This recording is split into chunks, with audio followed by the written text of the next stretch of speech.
Yesterday there was a good-sized Texas flood here, but today the Samsung RadioShack 500 is set to go at Texas Motor Speedway because racy days and Mondays always get us up. There's going to be over 100,000 people here today. Not quite the crowd of yesterday, but most of these folks have come back, and they're ready to see 500 miles of Winston Cup racing, as is Matt Yoakum. Mike, for Dale Earnhardt Jr., Texas is a special place. It's the site of his first career push and Winston Cup victories. Today, driver 8 rolls off 9th. His worst career start on this mile-and-a-half racetrack, but still he has plenty of optimism. In the last 3 races this season, his average finish is 3rd. His crew made some small changes due to the differences in weather today, but Junior is forecasting a victory later today. To Steve Burns. Hey, Matt, we better keep our eye on Sterling Marlin, the points leader. That's because he's already run 500 miles here. He ran a Goodyear tire test here in January. That should be a big advantage with the lack of practice we've had. Plus, this car is a winner. It's raced 2 times. It's won 2 times at Darlington and Las Vegas. To Speedway Illustrated's Dick Berggren. Crew Chief Robbie Loomis walked in the garage this morning and looked at the car Jeff Gordon will drive today and said to it, "Car, you were supposed to have raced yesterday, but we got rained out. What do you want me to change?" And he waited a moment. The car said nothing. He changed nothing. And that's what most crew chiefs have done. Virtually no changes to the car for the race today. Bill Elliott on the pole for the 53rd time in his career. Elliott Sadler will start alongside in the front row for the first time in his career. The infield, the tri-oval, are damp with lots of standing water. They got nearly 5 inches of rain in some areas near here yesterday, but we're ready to go racing. So let's go trackside for today's opening ceremonies. Pray with me, please. Heavenly Father, we are grateful for every blessing in life that you provide. We thank you for this great opportunity to enjoy this sport that we love so dearly. We do so with humble hearts, not taking for granted the freedoms that are ours here in America. And Father, our prayer today is that you would watch over every aspect of the day's events. We pray for safety for each and every team. We ask your blessings upon all who have worked diligently. We ask you to guide us now through the race. In Jesus' name, amen. Please remain standing and welcome pop recording artist from 7th Heaven, Ms. Joy Enriquez.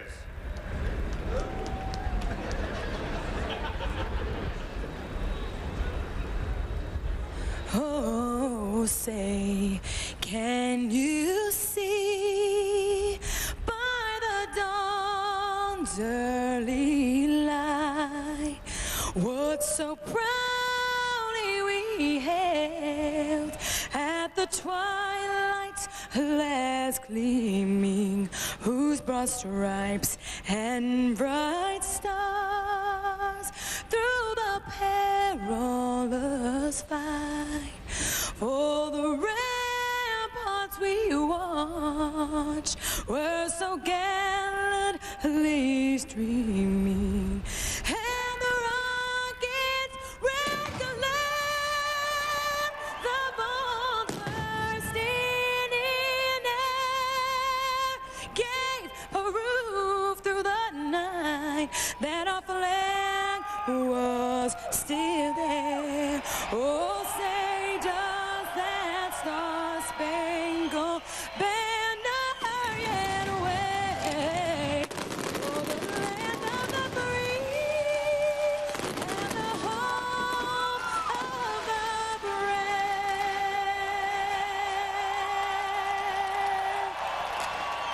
How about that? How about the B-52? What a beautiful sight! Going back to Afghanistan, and how about it for your pop star, Joy Enriquez? Continue standing as we now wait for the most famous words in NASCAR from Vice President of RadioShack, Mr. Lou Provost. Drivers in the Samsung RadioShack 500, start your engines!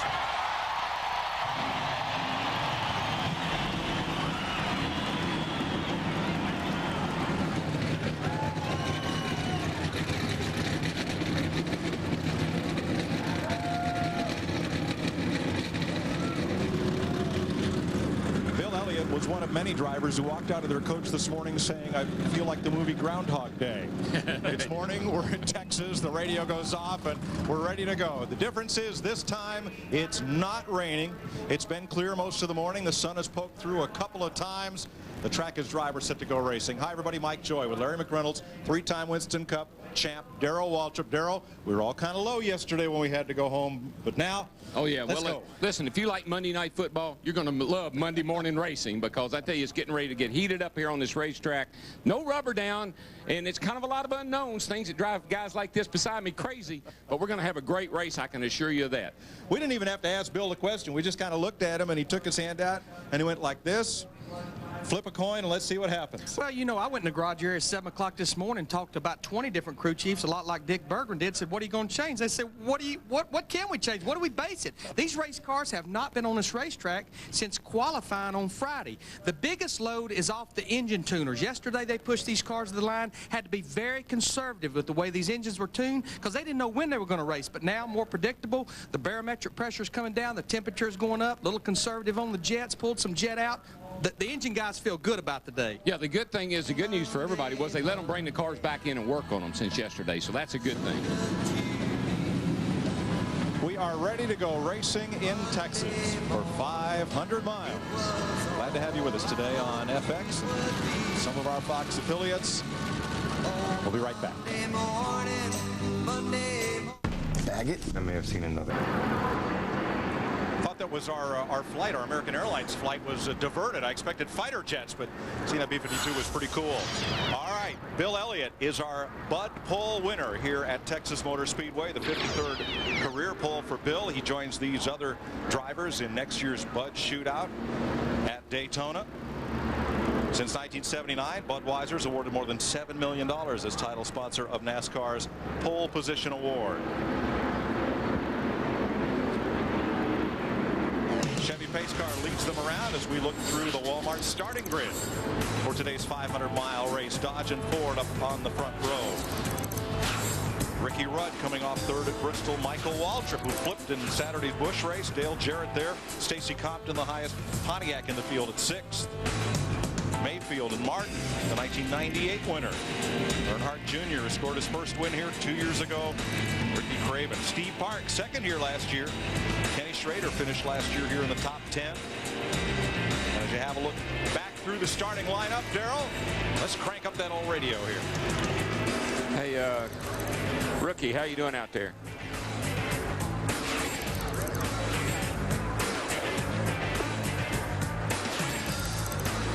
I tell you, you crossed over the line yesterday, Bud. Mrs. Waltrip wants you to call her when the race is over with. Hell, she wasn't there. There was nothing to eat in there. Hey, listen, you know what you did to my coach yesterday? Wait till you get home, buddy. God, you found out where I live. My people went over to your house. You got a lot of people, too. 10-4, man. I can't wait till next week. I'm all excited. Can't wait to get up there and start banging around with you a little bit. But have a good day out there. DW, it'll be fun. Thanks. Yesterday, Kevin Harvick and one of our intrepid pit reporters TP'd Darrell's coach. Toilet papered it from stem to stern. But you know what was nice of them? They only used one roll. They left you a roll laying on the yeah, they did. And my wife, Stevie, wanted me to be sure and say that, quit saying that she had anything to do with me running at Martinsville, because it drags her right up in the middle of all this.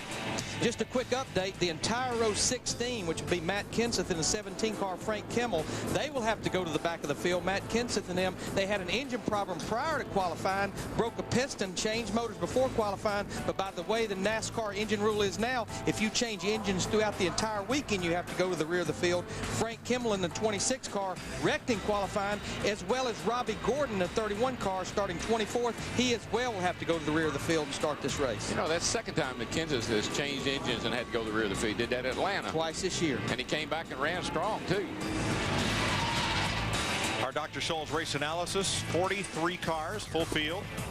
We'll race 334 laps today. Only one car went home. That was Ron Hornaday in the 57. Yes, that's correct. That was so long ago, but you're right. The pit window, 60 to 65 laps. It is very, very humid, but the track is dry. 61 degrees outside. Dr. Scholl's, look, feel, do better. We will will keep up with the track temperature. Right now it's 69 degrees. That's much cooler than when these cars were on the track for qualifying on Friday. When qualifying started, it was around 86 degrees, ended at 84 degrees. The pit window is 60 to 65 laps, but we anticipate, since there has been no practice since qualifying, that NASCAR will throw a caution around lap 35 or 40. They could adjust that number based on any earlier cautions just to give the teams a chance to get to pit road to make adjustments. You know, my least favorite number right now, 2, 4, 6, 8, 10, 12, 14, 16, 18, all the way back, because I'm on the outside going into first turn, and I ain't a happy camper.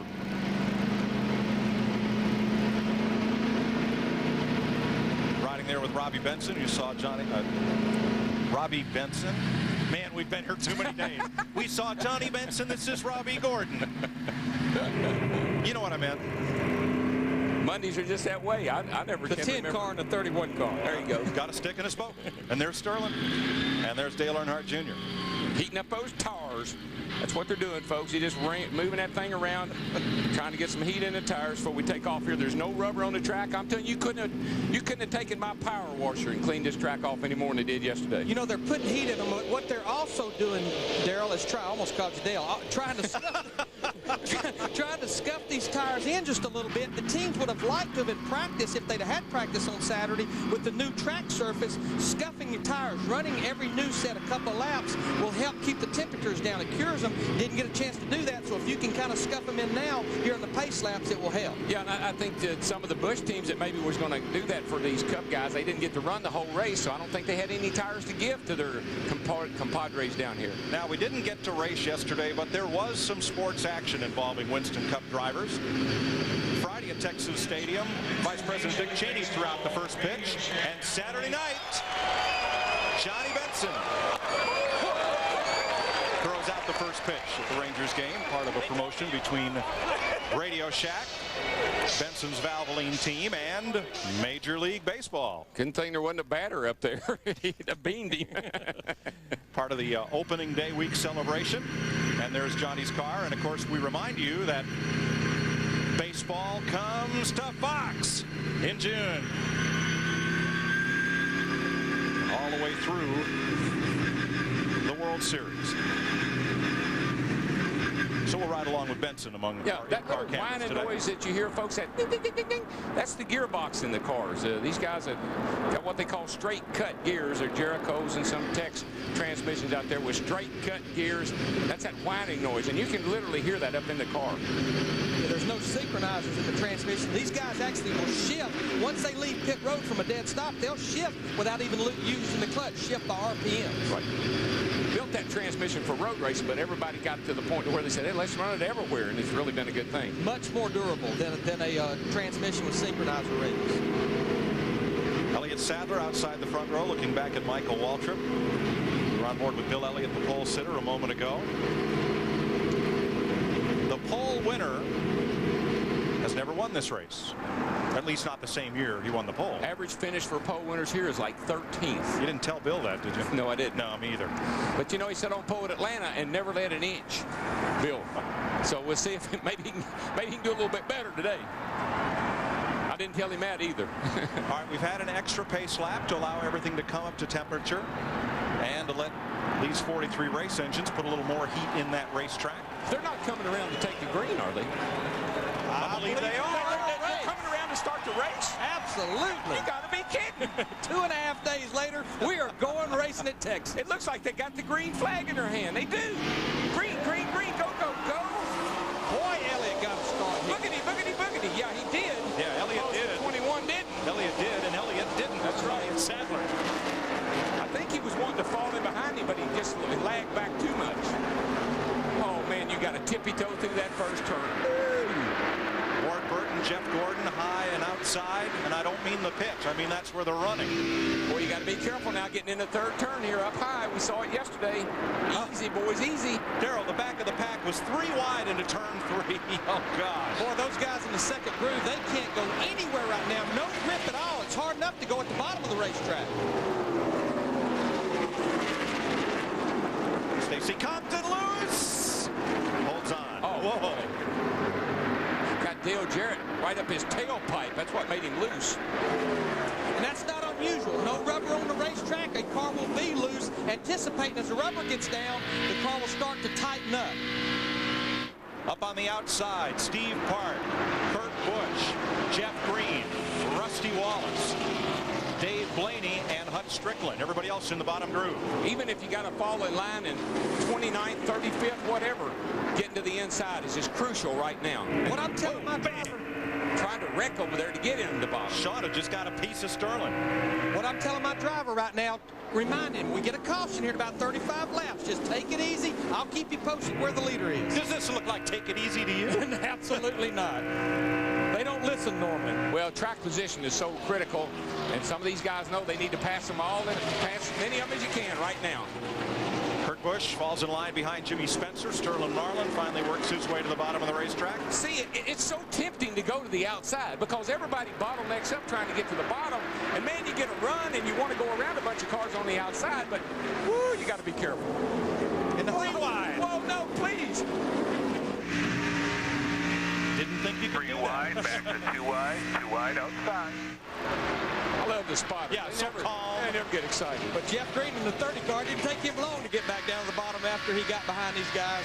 3 wide here going into turn 1. Folks, I know you probably get tired of hearing about 3 wide, but let me tell you, from a driver's perspective, and Larry knows, that is treacherous racing. And just no rubber down. This racetrack's wide enough to run 5 wide, but no rubber, no grip up there on the high side. Mark Martin had a bobble in turn 4, and Bobby Labonte almost collected him. That's the thing. When you're trying to all stay on the bottom and you're protecting the bottom, if you don't get back in the throttle when the guy anticipates you're going to, or something happens, you got to lift out of the throttle, you get run into from behind.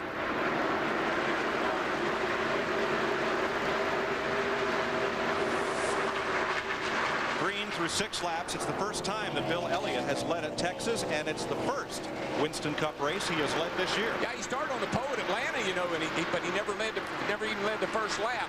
So Bill has stepped it up a notch today. He knows how critical it is to be in that bottom group out front. Well, he said this morning, Darrell, he either wanted to be way out front or way in the back. Yep. But not in the middle of this. Really, cars handling well. You hear him get back in the throttle really, really early, way back up in the middle of the corner. Looking out the back at Ricky Rudd in the 28 car. Here comes Dale Earnhardt Jr. started 8th. He's just picking off 1 by 1. This is a battle for 4th right here with Elliott Sadler in the 21. But you know what I like about the 8 car, Larry? We heard all these guys say, well, we didn't know what to do. They changed 2 springs and a sway bar this morning. And one thing NASCAR allowed these teams to do, just to have a little more adjustment in their cars, you normally, under normal conditions, you cannot start with a spring rubber in the front springs. They let these guys put at least a half a rubber just to increase the rate of those front springs. You can yank those rubbers out on the pit stop. Soften that spring rate. I know Rusty Wallace has a pilot's license, but he is flying through this car. Clear by 1. He's been passing cars high and low. One of the things I'd be worried about, if my car was good right now, I would be worried about that. Yes, because the track is going to go through some major changes as we run this race. The more rubber laid down, the more it's going to change. Rusty Wallace, real confident, came out here and tested, took 2 times coming here. They got rained out the first time, but all they worked on was race runs, long runs. Wallace qualified 28th, up to 23rd now. Steve? Well, Mike, I just wanted to echo what Darrell said about a car that's good early may not be better late. Lee McCall, the crew chief for Sterling Marlin on the 40, said we're probably going to be loose early in this race, but we'll get better as we go. And in fact, Sterling hasn't made it. He moved forward, so we'll see if he gets better later. It's what I call anticipation. You got to know what's going to happen down the road. For 3rd place, Dale Earnhardt Jr. passed his DEI teammate, Michael Waltrip.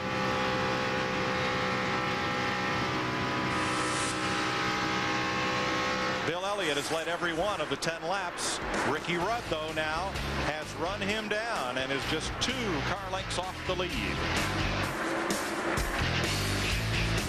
Shield. when the strike team steals. Welcome back to Texas. Bill Elliott's been on point since they dropped the green flag, but Ricky Rudd has taken the lead away.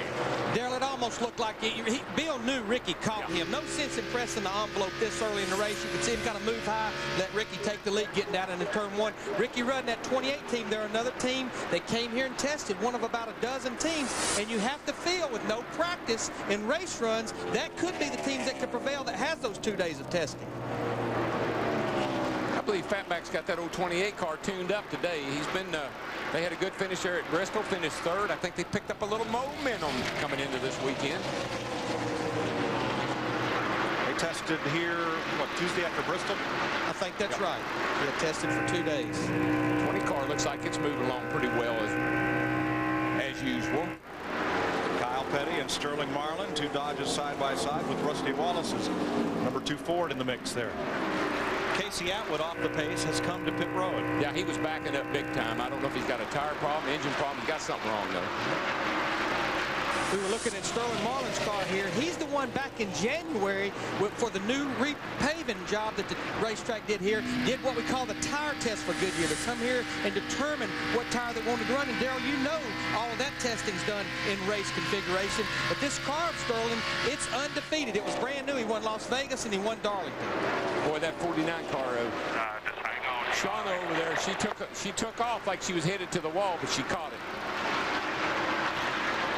Qualified well. I think her best qualifying effort it was. 16. Was, yeah, great qualifying run, but looks like she's got her hands full right now. Watch. She's up out of the groove just a little bit. Oh, and I think got a little help from one of her friends. She was a little loose. One of her friends made it a little loose. Excuse me.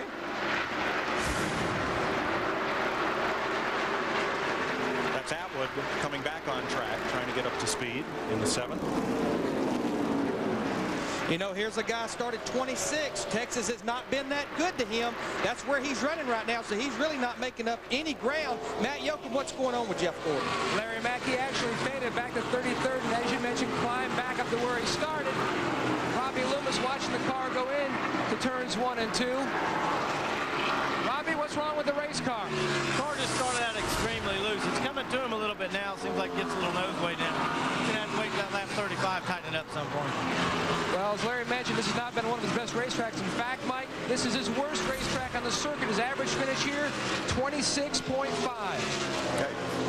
Tony Stewart moves past Ricky Craven, and that will be at 12th place.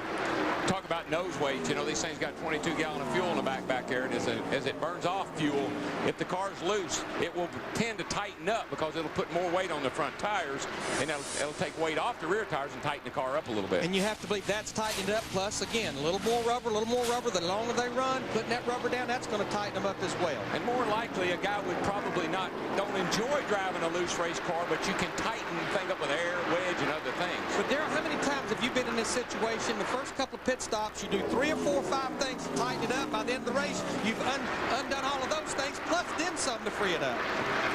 Well, Elliott Sadler got up out of the groove and almost paid the price. Jimmy Spencer goes past. Tony Stewart now alongside. And I know maybe TV didn't do it justice, but when that thing gets up out of the groove and starts to take off like that, a driver's not real sure if he's going to be able to save it or not. He just doesn't know for sure. And I like what Larry said earlier. Some of these cars that look like they're in really bad shape now, the track will come to them. It wouldn't surprise me to see another groove come in, a second groove, and guys that are loose will be able to move up in that groove and run pretty well. What's fixing to happen, though, here, we're at lap 24, coming to lap 25. Ricky Rudd has caught the tail end of the field. When he catches these guys, his car's going to change. It's not going to want to turn as good, and we know we're about 10 or 15 laps away from that caution, so these guys are going to fight him hard to stay on the lead lap. Dick Bergman. Well, Ricky Rudd came on the radio on lap 8 and said his car was just a bit free. He took the lead on lap 15, and just after that, he came back on the radio and said, it's still a bit free. I don't want it any freer, but I don't want it any tighter. Right now, he has a 2.6-second lead. Well, what's really tough is when that leader's going, you know you got a caution coming. You got the spotter, you got the crew chief, got everybody hollering at you. Stay on the lead lap, stay on the lead lap. Sometimes you get yourself in big trouble. The Again, NASCAR has said they will put the caution out at lap 35 for drivers to check tire wear, which is not uncommon when we come to a new or newly repaved racetrack. The Samsung RadioShack 500 on Fox is brought to you by RadioShack. You've got questions, we've got answers. By Chevy Trucks, the most dependable, longest-lasting trucks on the road. By Valvoline's Max Life, the first motor oil formulated for higher mileage engines. And by the Home Depot, NASCAR's home improvement warehouse. 31 laps complete. Ricky Rudd, the leader. He has lapped Casey Atwood, Frank Kimmel, Brett Bodine, Shauna Robinson, Rick Mast, Jay Sauter, and now Jerry Nadeau. And that's a little surprising considering how well Nadeau runs at Atlanta. There is, and these guys are all calling in and say, check the scoreboard, see if it's right. You know, is that scoreboard right? I can't be getting left. Brett's teammate Dale Jarrett has moved around Bill Elliott for second place. Of course, a big change there this week. Todd Parrott taking back over the crew chief duties. Jimmy Elledge resigning. And this is the same car that DJ won with here a year ago. I know they felt like this was the place that would be the telltale sign if this team could get their season turned around. Well, you can't have two masters, and that's what Dale Jarrett was faced with. Todd and Jimmy both trying to make calls, and like Dale said, he didn't know which one to listen to, and one time it'd be one time it'd be the other. I think there was real confusion in that team. In 3 laps, we expect to see the yellow. Bobby Hamilton is going to go a lap down before we get there. That's what Ricky Rudd's working on now. Mike, there's a bunch of these guys that are going to be so glad to see that yellow. I don't think anybody really anticipated us running 35 laps without a yellow. And I tell you what, I don't think anybody anticipated either. Daryl, I've been watching the scoring monitor. Most cars are running in the 32nd bracket, a few in the high 29s. Contrary to Bill Elliott sitting on the pole at 2780, I have to believe that the guys that anticipated this pace would slow down, pulling that lower gear, more RPMs, are going to be better off. But how about this guy right here, Stacy Compton, in 4th place? Came out here and tested. They felt like this team's finally coming together. Mike Hillman, the crew chief, finally getting everything together. Well, he drives for A.J. Foyt. And when you come to Texas for A.J. Foyt, Darrell, that's got to be just like going to North Wilkesboro driving for Junior Johnson. You got that right. If you're going to keep your job, it'd be real wise to run good here. Dale Earnhardt Jr. was right up on Compton. Now there's a little bit of a separation there between 4th and 5th. Matt? Mike, he has faded a little bit as Dale Jr.'s been on the radio talking to his crew chief Tony Uri Sr. just about what changes to make to the Bud Chevy on this caution. He says the car's a little neutral in, but it pushes from the center off. He said, but the push is not that bad. One other note, he says he does have a little bit of vibration as the caution does fly coming down the front straightaway. And one other note, he says, Tony, there is some sort of big barbecue going on in turn 3. There's lots of smoke everywhere. Bobby Hamilton got back on the lead lap there. Ricky slowed down enough to let him get by, but Jerry Nadeau did not. He was back too far.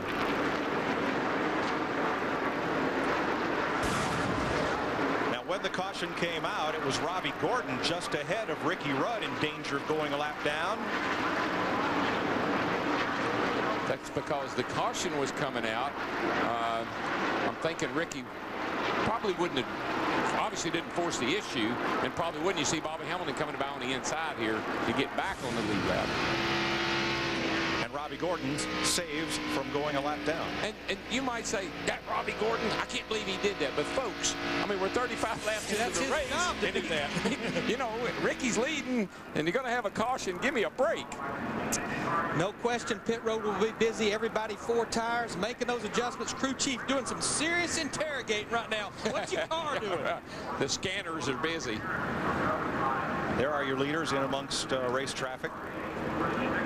Cars that are a lap down are not allowed to pit this time. They'll pit on the 2nd lap that the pit road is open. And the Yates cars come in 1 and 2. 45 miles an hour down pit road. Pit road still a little bit damp, a little bit wet. Steve Burns. Jeremy Mayfield to the attention of Sammy John's crew. Ray Evernham looking for the pit box. Larry, they had talked about making a track bar adjustment, but they're just going to open up the stagger a little bit to make an air pressure adjustment on the 19. Dick Berggren. Ricky Rudd has stopped perfectly in his pit box. He stopped toward the back end of it. He's got nobody behind him. He's got Mark Martin in front of him. That'll give him a good spot of room to get out.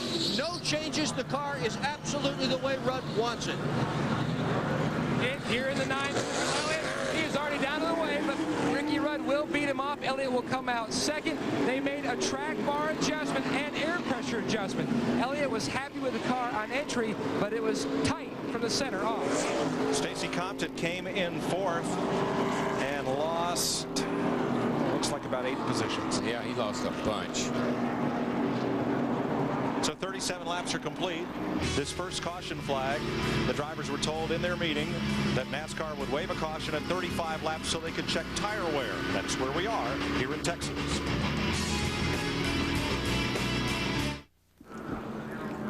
Today's Track Facts brought to you by Pizza Hut's Pizzone. Two first-time winners here, Jeff Burton, Dale Earnhardt Jr. in the 5 Winston Cup races. The track was repaved last June, so 12 drivers broke the previous record in qualifying. Let's update you. Oh, Pizza Hut's Pizzone, the pizza you eat like a sandwich. Pronounced that right. All right, pit stops. Let's kind of recap for you here. Ricky Rudd in and out first. DJ and Elliott swap spots. Elliott had the first pit stall way down the end. That helped there. Stacy Compton did lose 10 spots on pit road. Earnhardt Jr. came in and out 5th. It could take Stacy Compton many laps to make up those lost 10 positions. But how about Tony Stewart, Larry? And look at here. Look at the difference between Stewart's and look at Compton. 5 seconds. There it is right there. 7 seconds on the pit stop itself. Tony Stewart, that group, they do that every week. Good efficiency on pit road. Well, 2 things. They probably had to, maybe they adjusted on Compton's car. They didn't do anything to Tony's because he was coming up through the field. Now, while we were running under green, as there's a look at Greg Zipadelli's crew getting ready for the next stop. Stewart started 29th. He had moved up to 11th on the racetrack under green, gain of 18 positions. Jimmy Spencer had moved up 9 spots. Rusty Wallace had moved up 14 positions, and Ryan Newman had gained 17 positions under green prior to this competition yellow. Steve Burns?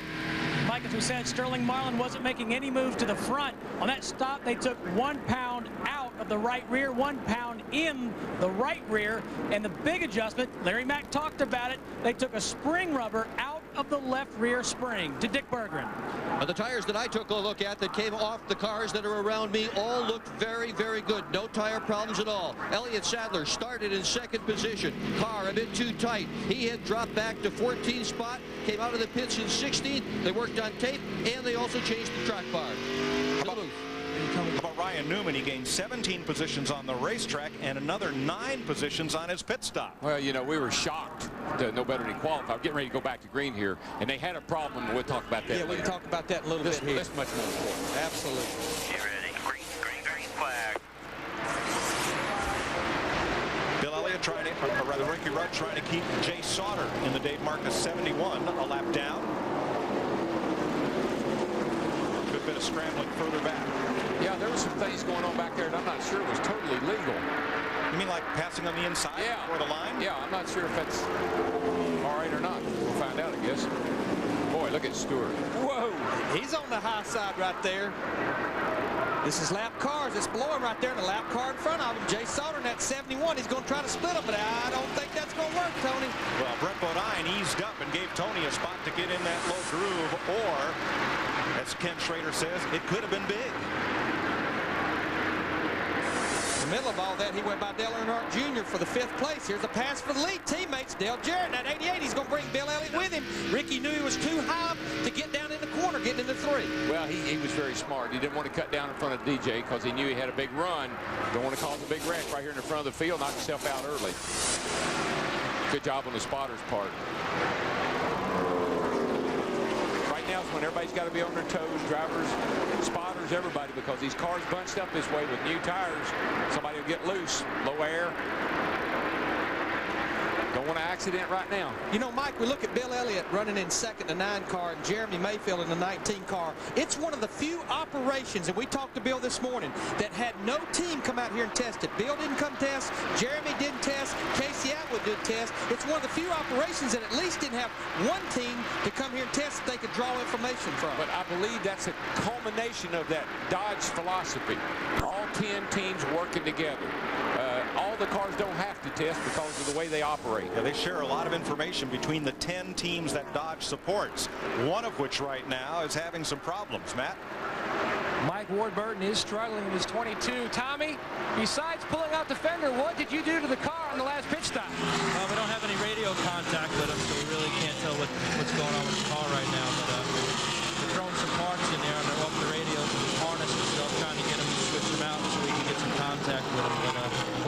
on, hopefully get a caution. We'll have some time to fix on his radio. We think the car is tight, so we made some adjustments to loosen him up. That's Tommy Baldwin, Ward Burton's crew chief. He's faded from 30th all the way back to 36, Mike. And it's not just that he can't communicate with Tommy. More importantly, he can't hear that spotter when we're out racing under green. Yeah, the question I would have is, can he hear them, but they can't talk to, you know, can he hear them, but he can't respond? Bobby Labonte, Mark Martin, Michael Waltrip. This is at 12th place. How about it, Matt? Well, Mike, he can actually hear the crew and his spotter, but the crew cannot hear him, so they are actually having to use hand signals, like in the old days, DW, to tell the team what the car is doing. Have they got a pit board, Matt? That's how it used to communicate, is have a big chalkboard and write messages on it to the driver. Well, everybody, you know, I told you about think on the dashboard, but usually you had 1, 2, 3, 4. You pat on the roof if you were loose, wanted wedge in. You pat on the door if you were tight, wanted wedge out. Pat on your helmet if you needed a relief driver. And you could gesture out the window another way and say, this thing is terrible. I can't drive it no way. And then you bent your foot if you had to go to the bathroom. 3 wide. Darrell, with today's safety enhancements, you can't get that hand out the door to tap that door or the roof. Caution is out. Debris in the front straightaway is the reason. And this is also the other reason, so everybody take a deep breath here, because we're getting a little tense. Like I said, after those pit stops, you're going to have some guys coming and some guys going. And the fast guys are running over the slow guys. Back it down. No threat from behind. Nobody was trying to get a lap back from Dale Jarrett. He's side window. Out of the right side. Yeah. We saw that happen to Brett Bodine a few weeks ago. Whoever that came out of, they will have to come to pit road and replace that window. Most teams will carry a spare window because NASCAR says at a track a mile or bigger, you cannot run without a right side window. 1.5 miles or bigger, this being a 1.5 mile racetrack. And the reason they run that window, that's one of the things that NASCAR figured out a few years ago. If the car starts to spin, it will sit the car back down. It's Brett again. Brett again. Brett Bodine. What if it's the same car? I don't know. A lot of teams run the same car here. I know it's not the same window. No. What that does is that when you close off the right side of the car, when the car starts to go into yaw, it actually acts as like a big shield, as a big wedge, and it'll actually plant the car with the whole right side covered up. We talk often about Brett being the last owner driver on the circuit, and he is the last independently driver-owned team. We kind of forget that Kyle Petty is an owner driver. Now, he owns and runs Petty Enterprises, which is a 3-car team, but we can't forget that Kyle is an owner and a driver, too. He got big headaches. He got 3 times the headaches. We're under caution in Texas. The Samsung RadioShack 500 on Fox is brought to you by UPS, official delivery company of NASCAR. We want to race the truck. People love the truck. Still under caution for debris as you ride along with Dale Jarrett. Ward Burton and Jeff Green have both made lengthy pit stops, as has Bobby Hamilton, who has the hood up trying to cure that smoking problem. There's Burton's crew at work. They've been inside the cockpit, so now they fix the window net. Brett Bodine was in to get a new right side window and goes back out, and in one lap I think we'll go back to green. Yes, sir. That flagman is putting that one finger up in the air. Spotters and crew chiefs communicating to their drivers when to go, clean them up.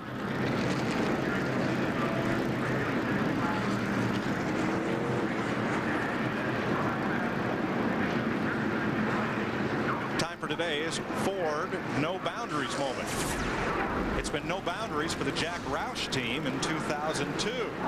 Last year they got off to a tough start. Didn't have a driver in the top 10. Didn't have one in the top 20 in 2001 after 6 races. But now 4 drivers, all 4 of Roush's cars are in the top 10, led by Matt Kenseth in 2nd in the points. That doesn't even look like the same operation. Nope. Dick Berggren. Yeah, let's get a little specific about things. Remember who won 2 weeks ago in Bristol, Tennessee? Kurt Busch drives for Jack Roush. Let's take a look at Mark Martin. 8th in points right now compared to 23rd last year. 3 top 10s to this race compared to only 1 last year. You're right. The whole Roush team is doing much better this year than they did last. There are probably a lot of reasons why, but one key one is the 60 or so horsepower they found in the engine shop. Yeah, I've said all along, I know they may not be in the points category yet, but they're a whole bunch better than they were last year. You can see that when they get up on the straightaways. It's our Ford No Boundaries moment for today's race as we're set for a restart. No substitute for that horsepower. Horsepower and aerodynamics. I think they've improved everything, and the chemistry of some of their teams. Dale Jarrett leads Bill Elliott, Ricky Rudd, Dale Earnhardt Jr., and Tony Stewart. The rest of the top 10, Mayfield, Jimmy Johnson, Spencer, Rusty Wallace, Ryan Newman.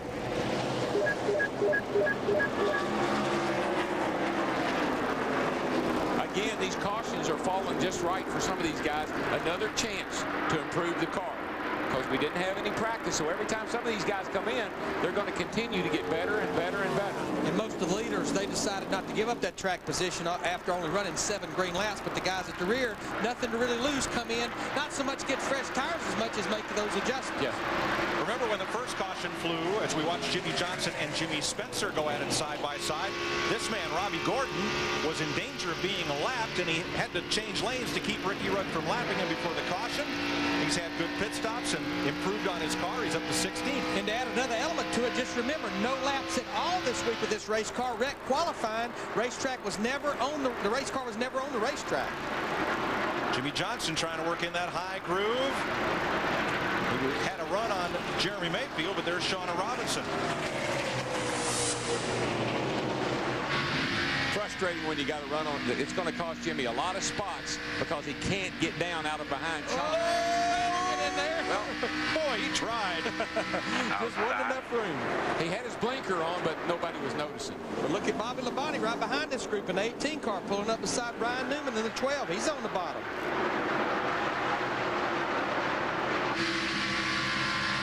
Outside, still there.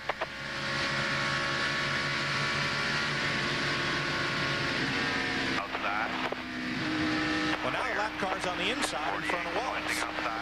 So Jimmy Johnson is going to try to fight his way past on the outside again, and going to get there. But I tell you, when you got to track this fast, there's no good place for a slow car. You cannot get out of the way. Because whichever way you go, somebody's going to be on the inside or outside trying to take that line away.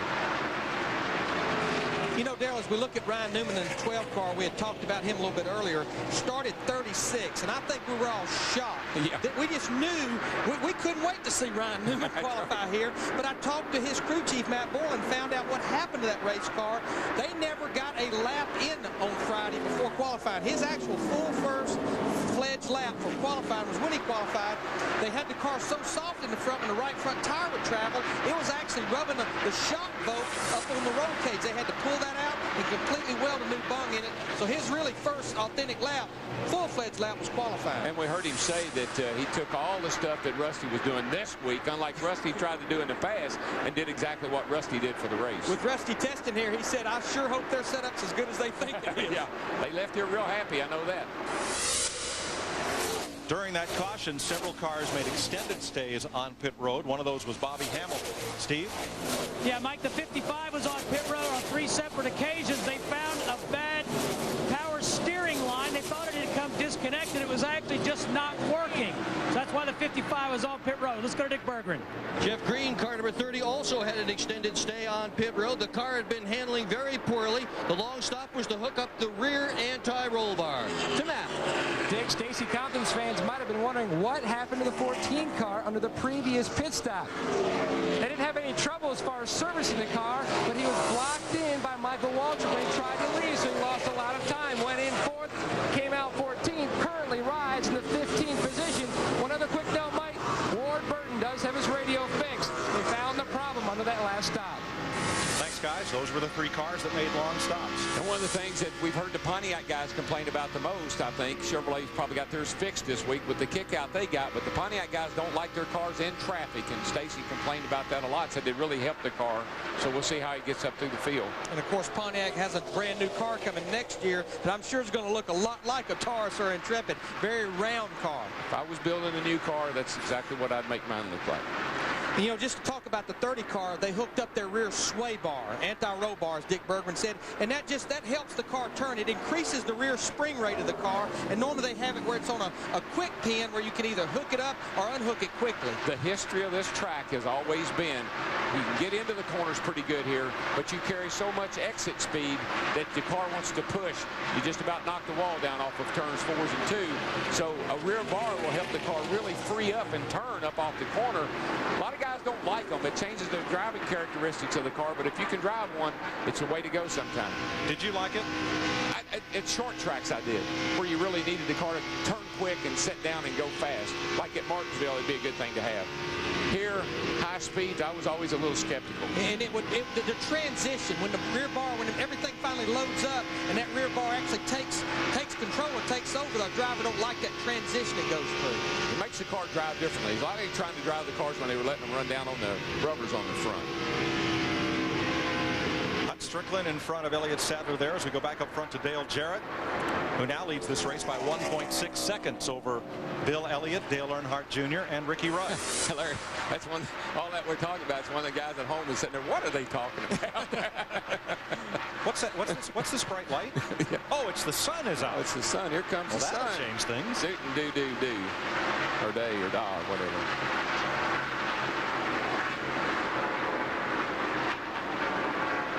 Ricky Rudd being tracked by Tony Stewart. That's for 4th place. Dale Jarrett now has the big lead and the advantage of being out front in that precious clean air. Look at the speed they carry off into the corner here. 192. But now when qualifying, Bill Elliott was 182 miles an hour through the corner and 197 going down into turn 3 back here. But it's the mid-corner speed that's really suffered due to all the rains and no rubber on the racetrack. But that's still fast. Oh, yes. Corner, over 165 miles an hour, 167, 168. But let me tell you, from a driver's perspective, from a 182 through the middle of the corner down to 165, that feels good. I'm pretty happy with my car now. In lead on 3rd place. Dale Jarrett has opened it up to 2 seconds. And as you heard on the scanner, a 3-second lead on 3rd place, Dale Earnhardt Jr. 2 Fords, a Chevy, a Dodge, and a Pontiac are in the top 5 here in Texas at 67 laps.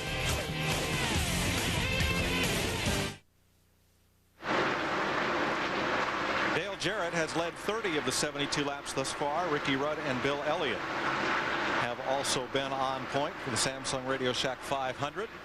You know, and Elliott's taken advantage of that pole starting position today. Now he's staying up there in the top 2 or 3, and he likes it up there today.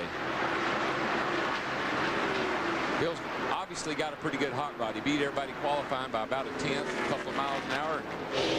Sitting there in pretty good shape right now, Larry. Yes, he is. Again, Mike and I talked to him this morning, and he was very optimistic, but a little bit skeptical about what to expect today, again, with no track time on the racetrack at all in race conditions. Kurt Busch passes Jeremy Mayfield. They've been battling back and forth for 12th place. They're about 13 seconds back of the leader. And here, when you're out front in clean air, I'm telling you, there's a huge difference. Jarrett's up there running 29.7. Back in there where they are, they're running 30.4. So they're giving up about 5 or 6 tenths a lap. That adds up in a hurry. Jarrett now 2.5 seconds up on Elliott. Little lap traffic in between.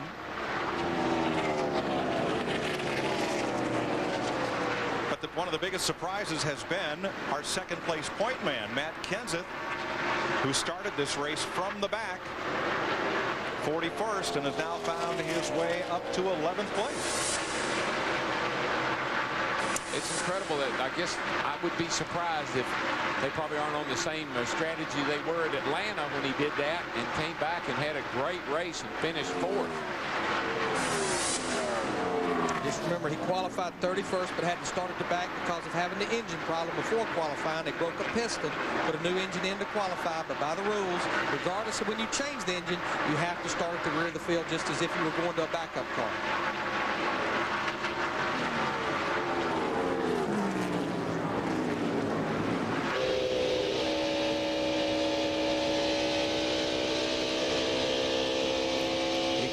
by the throttle response on Jarrett's car, how quickly he can pick the throttle up. Now, he's not matting it like they were maybe when they qualified, but listen to him get back in here.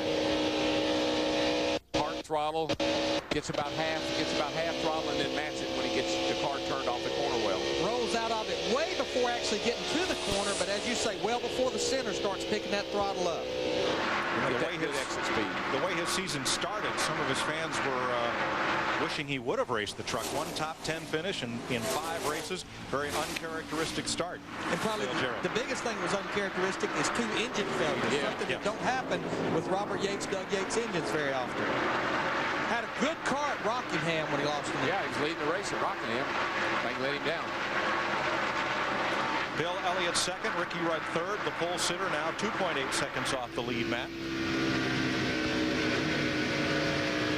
Well, Mike, Bill Elliott's been actually flying all week, and what I mean by that is Bill Elliott's an avid remote control helicopter flyer. He actually has one and takes it to the races with him sometimes, but he flew out to Texas early, and the reason he's taken up flying helicopters. He came out here and went to the Bell Jet Helicopter School. He's learning how to fly helicopters. Right now, though, the number 9 Dodge is flying along very well. They're scheduled to pit in about another 25 laps. They made some adjustments because the car was just a little bit free in and a little tight in the center.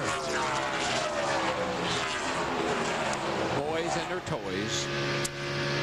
Gotta have a helicopter. See miles per hour and RPMs on Bill Elliott going off into turn 1 about 8,800. Only falls back to about 74, 7,500 in the middle of 1 and 2. Mid 160s coming down the backstretch. Probably see a little less RPMs. Yeah, about 8,700 going into turn 3. Mid 180s. The miles per hour in the center of the corner at both ends is about the same, but the RPMs and miles per hour at the end of each straightaway is a little different. Remember, the front stretch is much longer than the back stretch. And I had a lot of people say, well, if the drivers liked the track last year, and most of them did because they could run several different grooves, why did they repave it? There were several issues here. One, they had a drainage problem, and there was water under the track. 2, the track had gotten rather rough. And my experience has been, and Larry, you'll know what I'm talking about, when they run IRL cars or Indy cars on a racetrack that we race on, we always have a really nice, smooth pavement. As low as they run those cars, it has to be smooth. There you see Robbie Gordon in the 31 car getting lapped again after recovering earlier. And our points leader, Sterling Marlin, finds himself in 16th. He's kind of Mr. Anonymous the first half of the race lately. Just waits for the race to come to him. Yeah, I think that's exactly what it is, Mike. The car, I think they started the car off a little tight, drivable tight, not pushing the wheels off of it, but just tight. And then as the race goes along, it frees up and the car gets going. But boy, he's losing a spot right there to Jeff Gordon in the 24 car. This is a battle for 16th. You know, talking about repaving the track, one of the big fears when you come to a freshly paved racetrack is the asphalt going to pull up as these cars. But what I like about what they did here, they did it back last summer. It had the summer heat that it sat. Then they actually raced the trucks in the IRL here in the fall. Then it had all winter to sit. So it's what we call it's good and cured before we came here to race on it. Well, one of the smoothest tracks I've ever raced on is Indianapolis, and they just they ground it to take some bumps out of it before they had the Indy 500 up there. So those Indy cars and IRL cars, they got to have the smoothest surfaces that you can possibly have, which is a real neat deal for us. You know, track general manager Eddie Gossage estimated that 80% of the ticket holders, sellout crowd yesterday, would come back for today's race. I thought that figure was high. I was wrong. This place is packed. Yes, it is. Not like yesterday.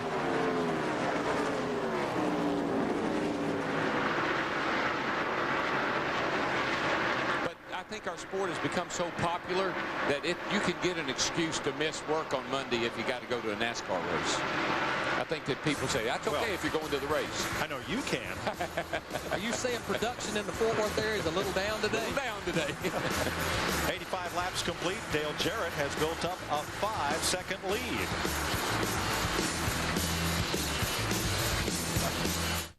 Live Sunday, April 14th, Winston Cup Racing returns to FX. Defending champion Dale Jarrett's back to bump and bang his way to victory lane on a track with no place to hide. Winston Cup Racing, the Virginia 500 presented by Yamaha, Sunday, April 14th on FX.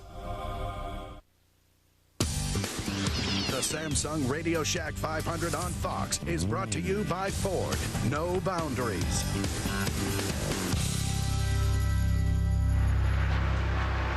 How big is the crowd at Texas? 3 times as many people than have ever seen the Dallas Cowboys play in person. 4 times the biggest crowd to see the Texas Rangers, which was this Friday, biggest regular season crowd, and 10 times as many people as can fit in the American Airlines Center to see the Mavericks or the Stars. Just to tell you about the crowd here today, the local public schools just said, finally, the heck with it. We're going to close school today. We can't get our buses in all this traffic. See, I told you it's all right to get off today. But I tell you a guy that's on today, and that's Dale Jarrett. He is walking through this field right now. He's putting a lot of cars a lap down early. Rusty Wallace is not too far back there either. He's been coming up through there, closing in on Dale Earnhardt Jr. Looks like a Ford kind of day to me. We're at lap 92 right now. What we have to remember, everybody, most of the leaders were on pit road about lap 36, so we're about 10 laps, 8 to 10 laps away from pit stops. There's another little group of cars that's about to get lapped, like Jeff Green in the 30. They were on pit road about lap 50. They'd love to see all the leaders cycle through those green flag stops and then catch a caution. Now, he's the one that hooked up the rear sway bar. Green was. I don't know. I bet he comes in and unhooks that thing before we go too much further. You suppose? That was just something to try, I believe. Testing. A Band-Aid. Rusty Wallace started 28th. He has now moved up into the top 5. Let's get a heads up from his pit. Steve? Mike with Billy Wilburn. Billy, you guys are flying. What have you done to this race car, and what will you do on the next stop? Well, we made a tire pressure adjustment at that 35-lap caution, and he's pretty happy with it right now. I don't think we'll make any adjustments unless the sun, the sun's come out now. If that's made a change on the car for him, we might play with some tire pressure for this next stop. But he hasn't said anything so far, so we're probably going to stay just like we are. And more likely, Larry, they ease the air pressure down just a little bit. Just a little bit, and the 31 car is in. He got lapped, and so he came on pit road.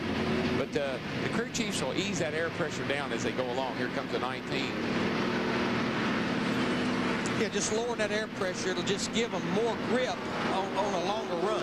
And as the track gets hotter, the tire pressure will build up a little bit more, so you got to start it out a little lower. The only downside, car won't drive very good first couple of laps when you go out there on a green flag stop. Pole sitter on pit road, Bill Elliott. Yeah, the 19 came in, and Bill's right here behind him.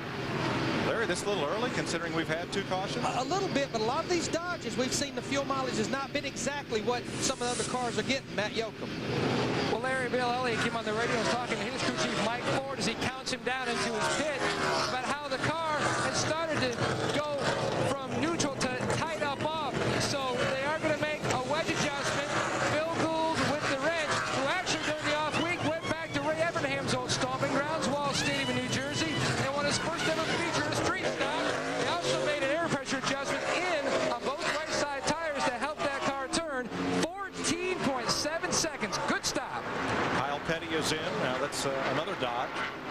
And Michael Waltrip. When you're making a lot of power, when you're producing a lot of power on the hood, you're going to burn a lot of fuel, and then the gear ratio. Right, the Dodges tend to pull a little lower gears. That'll use a little more fuel, more RPMs.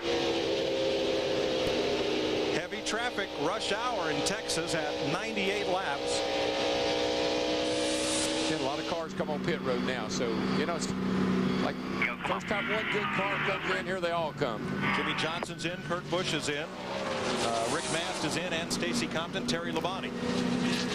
As you watch Michael Waltrip stop. Matt? Mike, a number of adjustments on Michael Waltrip's Napa car. Chad Walter did a track bar adjustment. They made a wedge adjustment on the left side of the car as Michael Waltrip is down and away. 16.8 seconds. There's Jimmy Johnson. Shauna Robinson's come to the pit. That's about a quarter of the field that's been in. Be ready, go, go, go! There's Jerry Ney doing the 25 car. Of course, he was lapped a little bit earlier. Chad Canals on the radio talking to Jimmy Johnson. And Dale Jarrett just keeps mowing him down. Ricky Rudd takes over second place, 1.5 seconds back. Tony Stewart, the 20 car, comes to pit road. I'm going to anticipate Mark Martin running 5th. He will lead a lap here. Those Rouse cars normally get better fuel mileage than anybody. Frank Kimmel is in, and so is Jimmy Spencer. Now Mark's up to 5th. Break left now.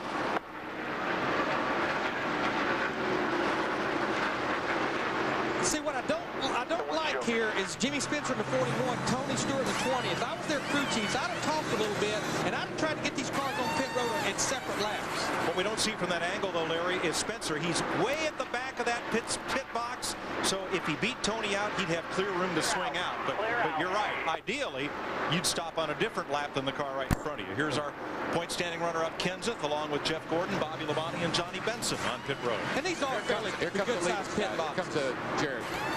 And his teammate followed. Dick Berggren.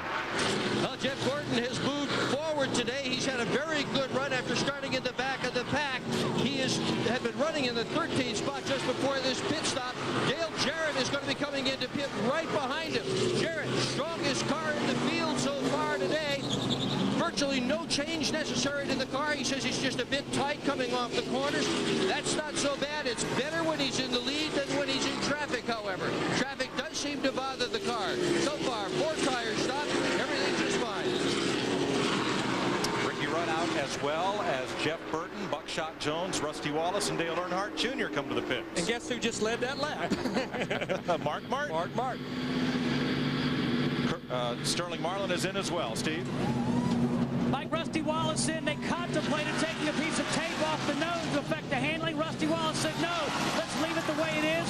4 tires, Dennis Terry on the front tire, Rob Ford on the rear, to Matt Yoakum. And Dale Jr.'s already in for service. They made a track bar adjustment.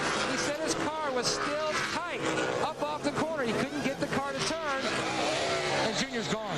Mark Martin gives up the lead to pit along with Kurt Busch and John Andretti. Dave Blaney in the 77, Ricky Craven in the 32. They come to pit road. Dick Berggren. Well, Mark Martin is now pitting. They called him into his pit stall. He is pitted out of the lead. A strong race car here in Texas. Martin, always a contender here at Texas. He has won almost half the stock car races he has ever run in this place, given his incredible success in the Busch Series. Martin, a good, strong pit stop. Ryan Newman comes to pit road. He had inherited the lead, got his 5 bonus points for leading. And Kenny Schrader also peels off the turn 4 banking to pit. Steve? And they've just made a track bar adjustment on the 12 car of Ryan Newman. Left side tires going on. Good stop for Ryan Newman. That pretty well cycles us through. We're still waiting on Hut Strickland, Steve Park, Kevin Harvick, Mike Skinner, and Jeff Green, along with Ward Burton and Elliott Sadler. Those are the drivers who have not yet pitted.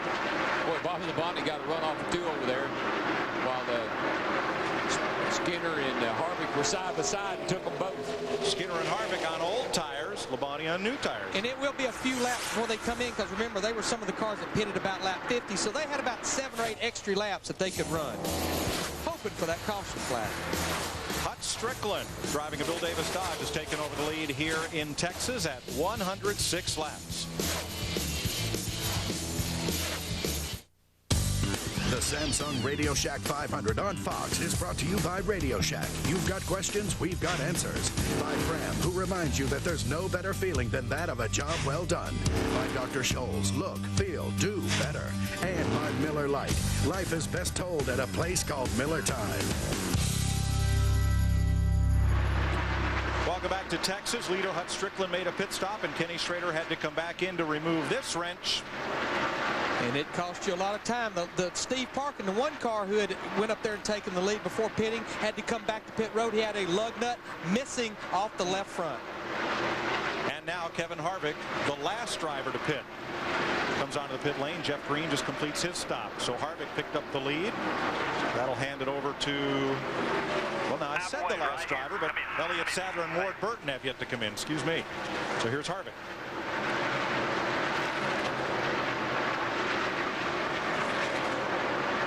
Could run about 7 or 8 laps longer than some of the other guys could, because he had pitted on the second caution that we had about lap 49 or 50.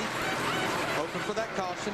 Not unusual to see Elliott Sadler out there. Those guys being a Roush motor, they get good gas mileage like the Roush cars. You know, we want to talk about pit stop efficiency under green flag. Yeah, the pit stop's important.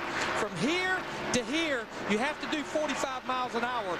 But from coming on to pit road and leaving, it's open season. Look at DJ.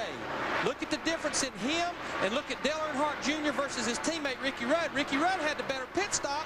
DJ did a better job of getting on pit road and off pit road. Yeah, I was watching, Larry, and the reason why, and it's a great job on the spotter's part, there were no cars behind him when he came off the racetrack. So he was able to take a real wide arc and come down on pit road with a lot of speed.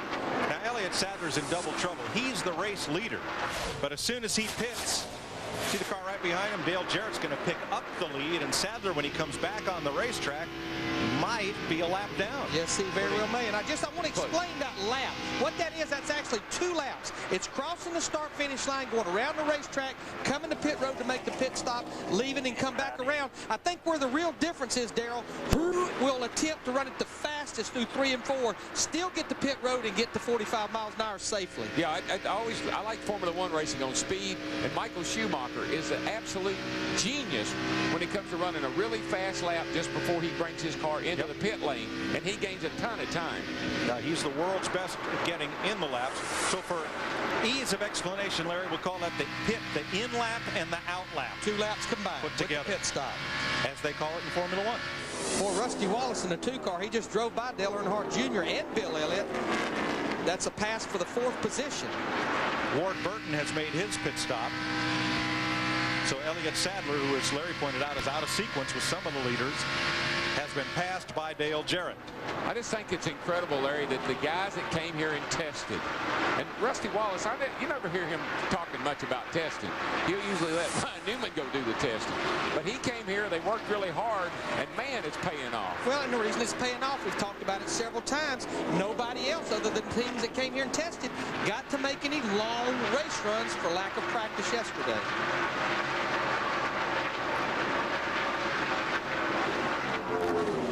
So Jarrett has taken the lead from Sadler on the racetrack. Ricky Rudd 3rd, Rusty Wallace, Dale Earnhardt Jr., Bill Elliott, Kurt Busch, Jimmy Johnson, Tony Stewart, Mark Martin, the top 10.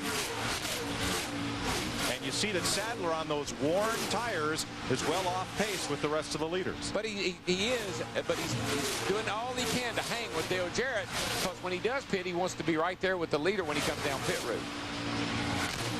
Fastest man in town that lap, Ryan Newman.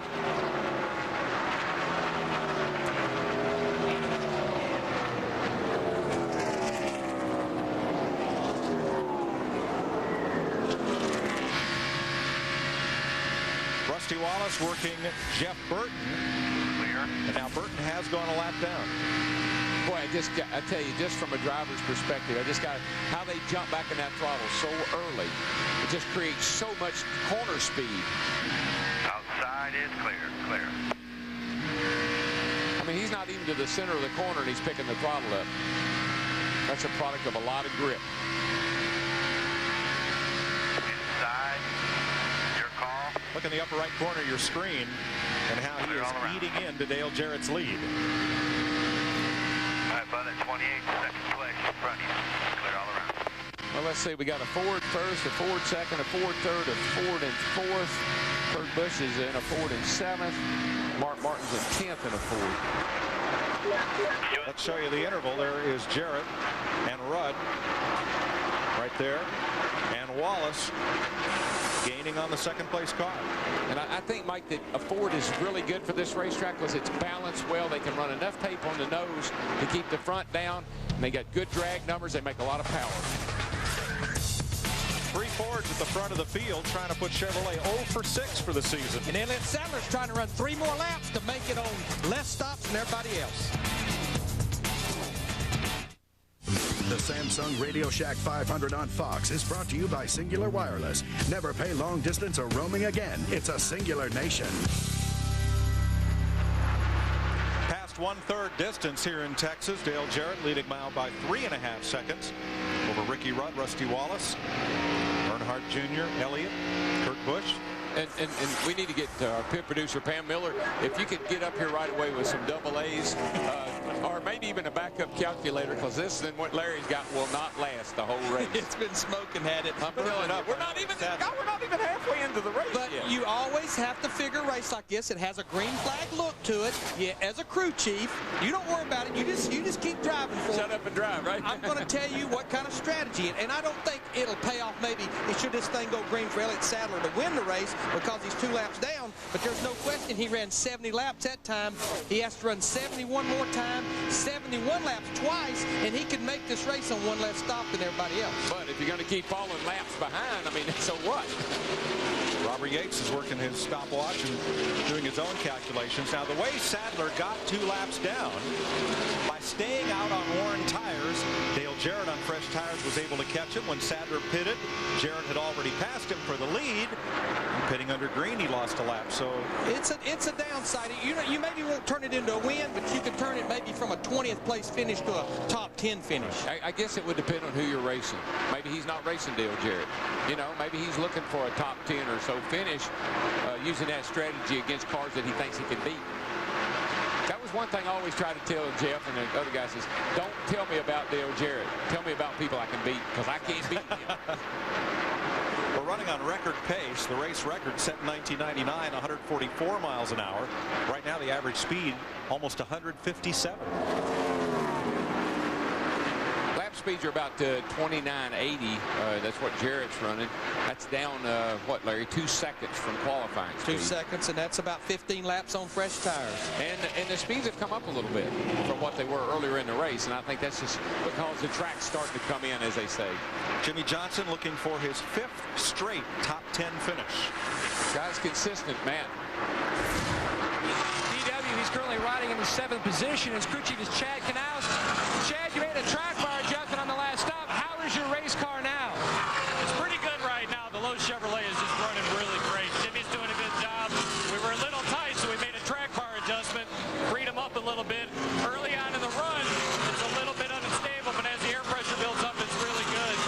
The biggest problem we got right now is all the lap traffic. You get behind somebody and just lose so much time that it's difficult to stay up with the leaders. But I think we're going to have a good day today.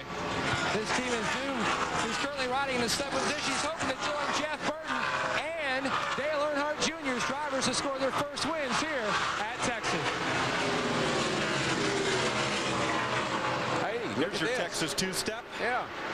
Corpus Christi natives, Bobby and Terry Labonte. And they're running back there in 15th and 16th position.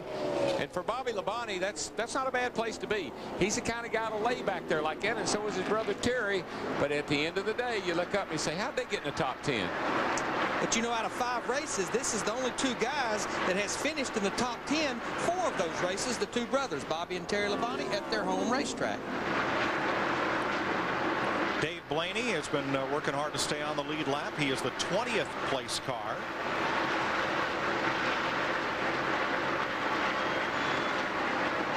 And now Ricky Rudd back up into 2nd place. That puts both of Robert Yates' cars in the top 2. And I believe someone woke up the sleeping giant. Because, buddy, today they're there. Let's see if it was Dick Berggren. Well, Dick Berggren didn't wake up the sleeping giant, but Robert Yates probably did. My question for you, Robert, is car 28, Ricky Rudd, tested here. Dale Jarrett did not. How much of a benefit did Dale Jarrett get from that test his teammate did? Well, that's a great big plus that we came here and tested. The 28 did the test. I'm sure that really helped us on qualifying and even in the race. We got to do about 1 race run to get some feel for this track. However, we don't want to forget that Dale Jarrett won this race last time. So a lot of our modeling came from last time, what we've learned since last year.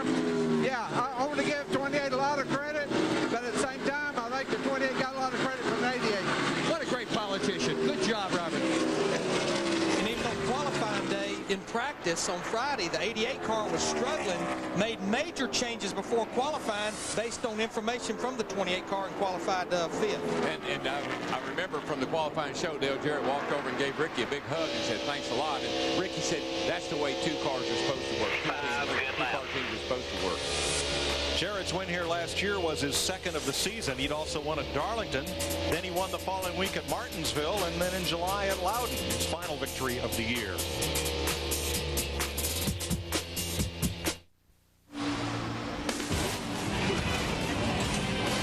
Another full week weekend of racing across the Fox networks, beginning Friday on the net with Winston Cup qualifying at Martinsville. Saturday from Nashville, you'll see the Busch Series race here on FX, 4 p.m. start, and then final practice. Big day Sunday, NASCAR this morning on the net, the Winston Cup race presented by Yamaha right here on FX, and then NASCAR Victory Lane will be all access with Elliott Sadler at Martinsville next Sunday. Now Larry's going to love this, Mike, but this is typical drivers. They all complained for 2 days about it being cloudy, overcast, and raining. Now they're all complaining about the sun being out. My car won't drive good. The sun came out. I tell you what, how about Kurt Busch, winner from Bristol 2 weeks ago in the 97 car, started 19th. He's up to 5th, just past Bill Elliott for the 5th place position, all over the back of Dale Earnhardt Jr. Talk to Jimmy Finney as we look at the interval on the Fox tracks right now. He's about a half a lap behind leader Dale Jarrett. Seems to be holding there about 14 3/4 seconds. Jimmy Finney said, let me tell you something. This kid is the real deal. He is. He gives great feedback on the race car. He knows what he's looking for in a race car, and I think he proved at Bristol he'll race anybody. He will. If you'll rough up Jimmy Spencer, you are the man. Here we see his miles per hour on the Fox track, down to about 160, down in the middle of 1 and 2. Of course, that could be the best thing they could tell him, too. Jimmy Spencer's closing in. You better pick it up. He's the 5th place car. We talked about how well the Yates cars are doing, 1st and 2nd. Another multi-car team owner is not having such a great day, Richard Childress. Man. You're riding with Robbie Gordon. Just ahead of him is Jeff Green. And a little bit further up the line is Kevin Harvick. The Childress cars are 29th, 30th, and 31st, 2 laps down. Not the weekend these guys were looking for. And on the contrary, the Busch Series teams of Harvick and Jeff Green and Johnny Sauter had great runs in Saturday's race. Richard Childress, he's been gone for about a week and a half. Went to the Northwest Territory up around Antarctica hunting polar bear, but he came home bearless. Wow. Ricky Rudd is mowing down Dale Jarrett. It's less than half a second now, 1st to 2nd place. And you saw Rudd looming in the rear camera vision. But I tell you the other thing, these two guys, he's obviously closing in, but there's cars that are right in the grasp of these two guys right up ahead of them that are like our 15, 16, 17, 18 place cars. These guys are lapping the field in a hurry. And I think that's the thing. Dale Jarrett in 88, he's really starting to lap a lot of cars. Here you see Ricky Rudd right up on the rear bumper. He's starting to lap a lot of cars, and his car's not driving good. We heard our guys report that from the pits. In traffic, his car will not turn, as we see so many times.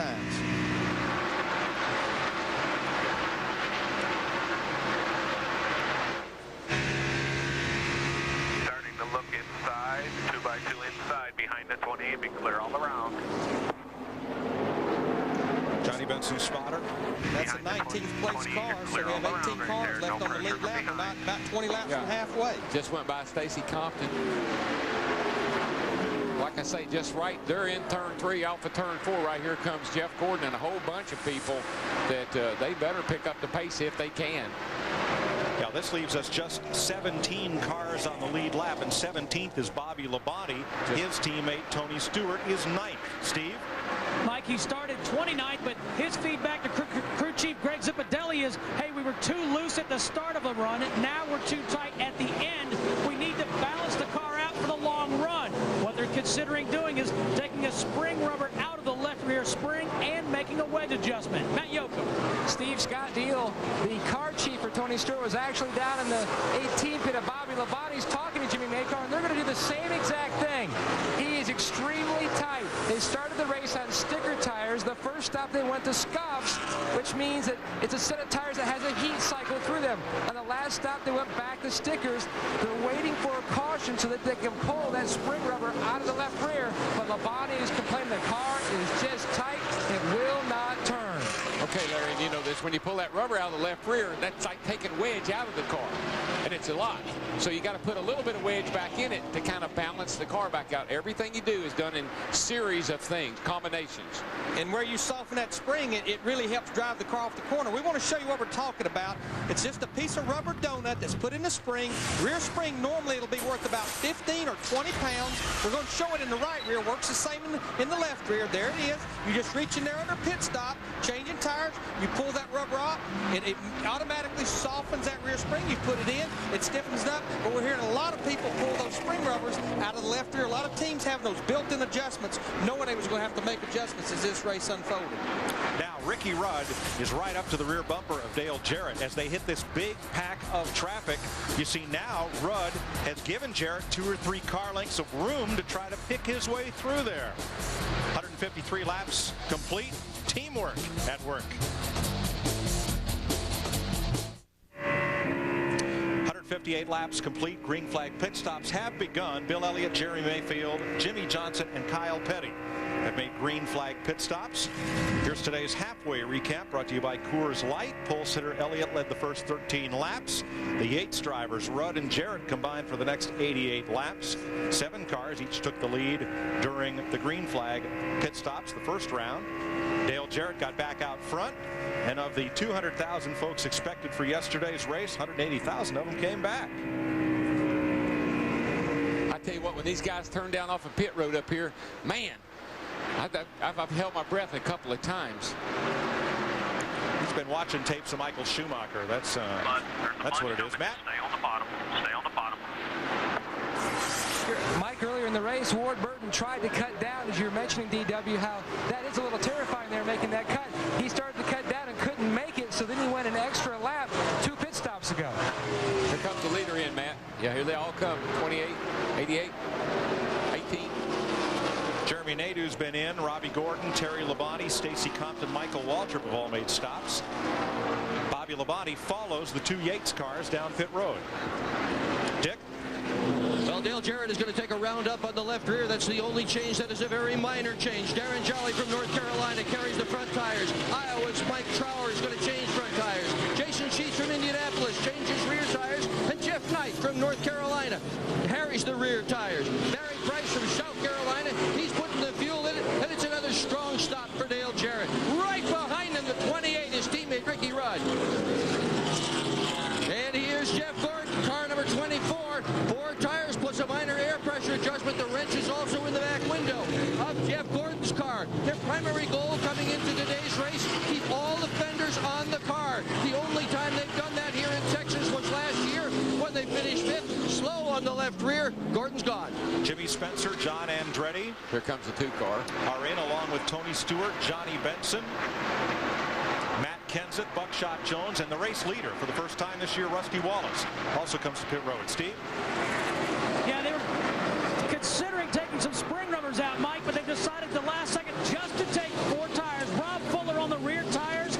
Dennis Terry changes the front tires. Rob Jones is the jack man, and Doug Ingold slams the gas in there. 4 tires, no other adjustment for Rusty Wallace.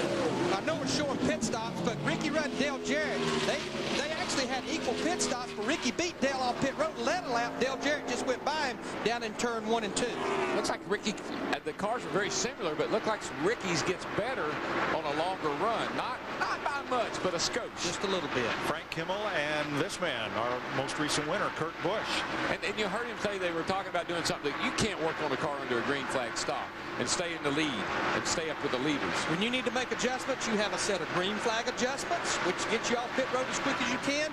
Yellow flag adjustments, which would, be pulling spring rubbers out and putting them in. Exactly. And the driver will call and say, hey, here's what I want you to do. But that's where the old crew chief. Ryan Newman is also in as Busch has a little trouble getting out of his pit. And Mark Martin comes on to pit road along with Jeff Burton, Dale Earnhardt Jr., and the 29 car of Kevin Harvick. Dick Berggren. Mark Martin coming in for his pit stop. His year has improved all year long. He's done better than he has done last year. They're going to put 4 tires in the car, just 1 round into the right rear of the automobile, make it handle just a little bit.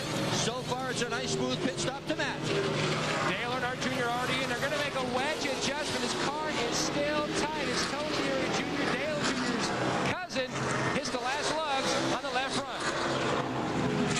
Sterling Marlin leads the lap for the first time today. Gets those valuable 5 bonus points, adding to that championship, Steve Burns. Hey, Larry Mack, they're going to make a track bar adjustment on the 40 car. Clay Robinson on the front tires. Nate Cannon on the rear. Dwayne Trammell carries the rear tires. Mike Houston carries the front. Rick Learling is a jack man. 4 tires for Sterling Marlin. 15.1 seconds. Dave Blaney's in, so is Ricky Craven. as green flag pit stops continue. Dale Jarrett's taken back over the lead, along with Ricky Rudd, Rusty Wallace. As we cycle through green flag stops, Mike Skinner has climbed up to the 4th position now as pit stops continue. We are 166 laps complete here in Texas.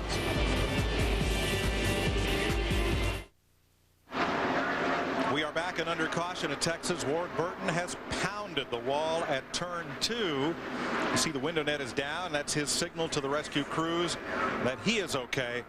Well, the right front of that Dodge is not. No, and you know, I talked to Ward last night, and he was concerned about his car for today. He said he didn't think it was going to be that good. I don't think he was anticipating anything like this. You're going to have to look way, way up here. That's where Ward Burton is, all the way up there in turn 1. This is looking out of Sterling Marlin's car, the 40 car. There you see it. There's the smoke. Darrell has all the looks of either cutting a right front tire down, maybe run over something, or just blew the right front tire out. Awfully early in the run, though, to blow a right front.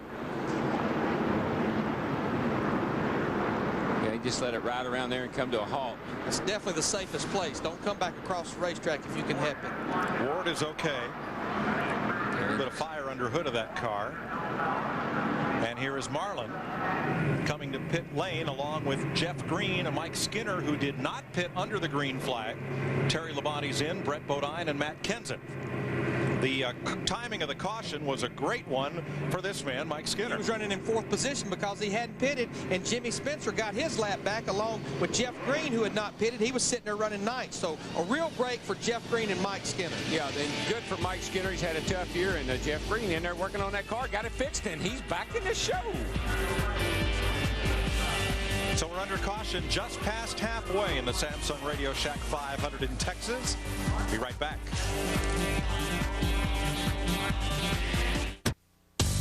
The Samsung RadioShack 500 on Fox is brought to you by Viagra. Ask your doctor if Viagra is right for you.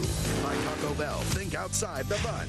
By Rocky Mountain Cold Coors Light, are you ready for a cold one? And by Dodge, you can take life as it comes, or you can grab life by the horns. Dodge.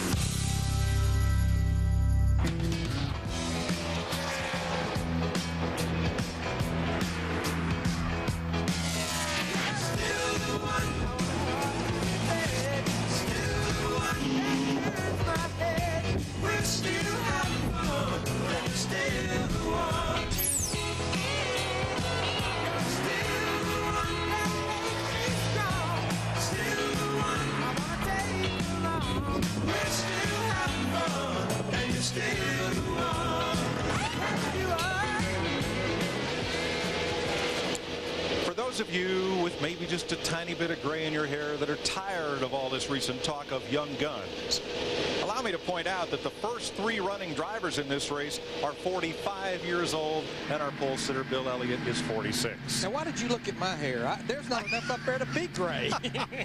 I was looking at you because I thought you'd have a snappy comeback for that. Yeah, I did. And you did. No.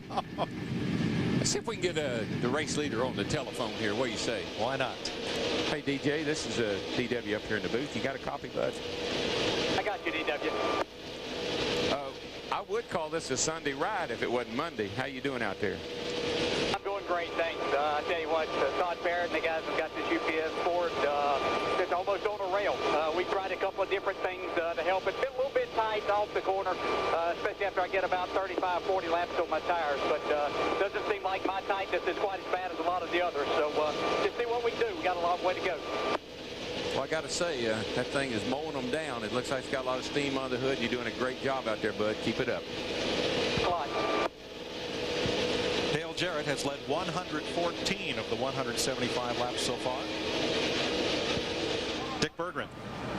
Well, in all the pit stops of the day so far, over 500 tires have been changed. This is the first one, at least, that I have seen that indicates any problem at all. This is the right front that just came off Elliott Sadler's car. As you can see, there's some clear damage here. Tire, however, has held up. And let's give a tip of the hat to Goodyear, who has come in here with a brand new tire on a very tough racetrack on tires. And so far, this is the only problem, at least, that we've seen in the pits.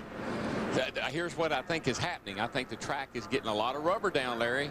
I think that these guys are really working on that right front tire, and what are they going to do about it? Well, the thing about it, I think it could be a product of too much negative camber. You lean the top of the right front tire in. That puts the footprint right there on the racetrack on the straightaway. But in the corner, it puts the whole footprint on. Well, you like it. More negative camber will help that car to turn, but too much, it works on it inside too much. And how you adjust it is put that spacer right there and there, leans that tire in. More negative camber will make the car turn too much on these long straightaways. It just wears the inside of the tire out. Yeah, it just wears it out. It puts a lot of heat in it, what it does, and it finally will fail the sidewall, and that's why the tire blows. And it's measured in degrees. You would love to run about 4, 4.5, but you can't dare hardly run over about 3 degrees, 2.5 to 3 degrees. Plus, you put a little bit longer arm on it, and that keeps it from gaining so much when the wheel travels. Well, my favorite thing to say in Goodyear's defense is they don't make bad tires. We just do bad things to them. Good day for our older drivers. Good day for our Koch family of drivers. 3 of them in the top 5. Jarrett, Rudd, and Elliott. Tony Stewart anchors the top 10 right now. Bobby Labonte, second of the cars, 1 lap down, and Jeff Burton. And there's the rest of the gang. We are under caution at 176 laps. Ward Burton okay after a bad crash in turn 2. Welcome back to Texas. We're a lap or 2 from going back to green in the Samsung RadioShack 500. 178 laps have been completed. Let's have a look back at Saturday's results in the Busch Grand National race, brought to you on Fox by Old Spice. The rain came. Jeff Purvis had gambled on a 2-tire stop, and that proved the difference. He got out of the pits ahead of Jack Sprague. They were unable to restart due to rain. Joe Nemechek finished 3rd. Scott Briggs and Jeff Green. Bit of controversy in that one, again involving Sprague and Spencer in their race to the championship. The point leader will be absent next week. Jeff Green will be at Martinsville for the Winston Cup race. Sprague, Biffle, LaJoy, and Keller. And now the Craftsman Truck Series point standings, brought to you by Sears, where Ted Musgrave and Robert Presley are tied after 2 of 22 races. Brian Rose, David Starr, Carlos Contreras, the top 5. Evidently, Greg Simpandelli, Tony Stewart's crew chief, and Tony must have had a little consultation. They decided to come to pit road right here, right there. You'll see a spring rubber. They pulled that spring rubber out of the right front, soften that right front spring. Again, this track's getting tighter and tighter. The softer you can run that right front spring, get that rubber out of there, the better the car will turn from the middle off. Yeah, but you got it. Look at this thing. I mean, it's still burning. Goodness. That's what's left of Ward Burton's Caterpillar Dodge as he has brought out this caution flag. We're now at lap 180. Larry McReynolds, Darrell Waltrip. There are older drivers, there are bolder drivers, and there are lots of older bolder drivers today. Look at that. In 6 of the top 7 positions, there they are. Another fellow at the track had a birthday today, becomes a not-so-young gun. That would be Matt Yocum. Well, thanks, Mike. Bill Elliott last pitted on lap 156, and his crew chief is Mike Ford. Punching the computer. Mike, you made some significant air pressure adjustments on the last stop. Has it helped to tighten it? Well, without getting any practice for race trim, thought the racetrack would start off a little bit free, and, you know, first run our car was pretty good, so we knew we were going to have to free it up as the day went.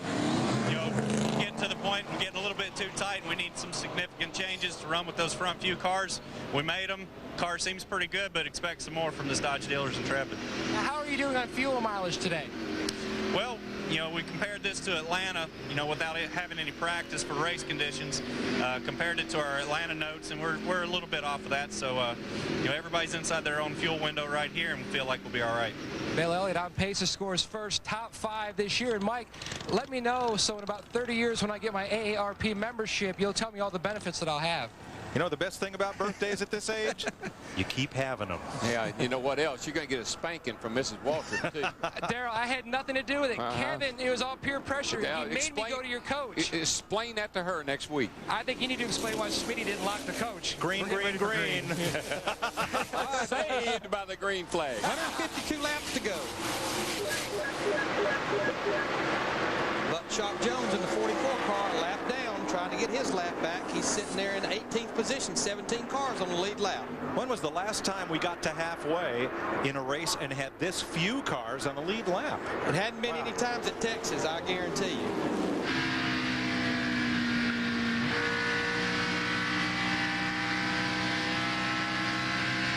Looking at Bobby Labonte's car, the 18 car, he's a lap down as well in 19th. We've had 2 long runs of green flag racing, and that's what's put a number of cars down. Oh, boy, goodbye. Dale Earnhardt Jr. backs it into the fence in turn 1.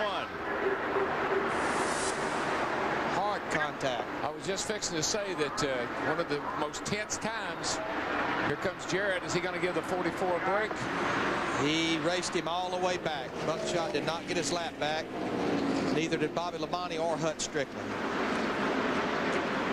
And it's a hard hit for Junior. It really was. And I was just fixing to say it's so tense right now when you're up there, you're lap down, or you're trying to race with cars that are laps down. Yeah. He just told the crew chief he's okay. He's going to try to drive it back. Taken out. I don't think that thing will move. It might. 9 cars took you out. 29. They sent away. Sounds from the conversation. She was still there because she never gives anybody a break getting in the corner. Yep, like he had trouble with a lapped car. Can you roll it there, TJ?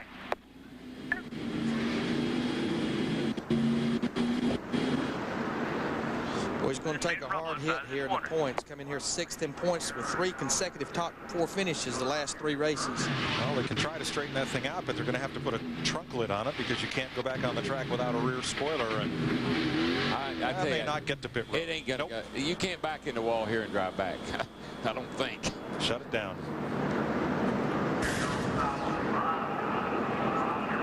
It's going down the front stretch into turn 1. Shauna Robinson down the inside there. Whoops. Ooh, and she was pretty well up the racetrack. Yeah. That's unfortunate for DJ. And you know, Darrell, that's what I hate about making a pit stop later on in a caution is putting yourself at the back of the pack and giving up that track position and putting you back there where things tend to happen.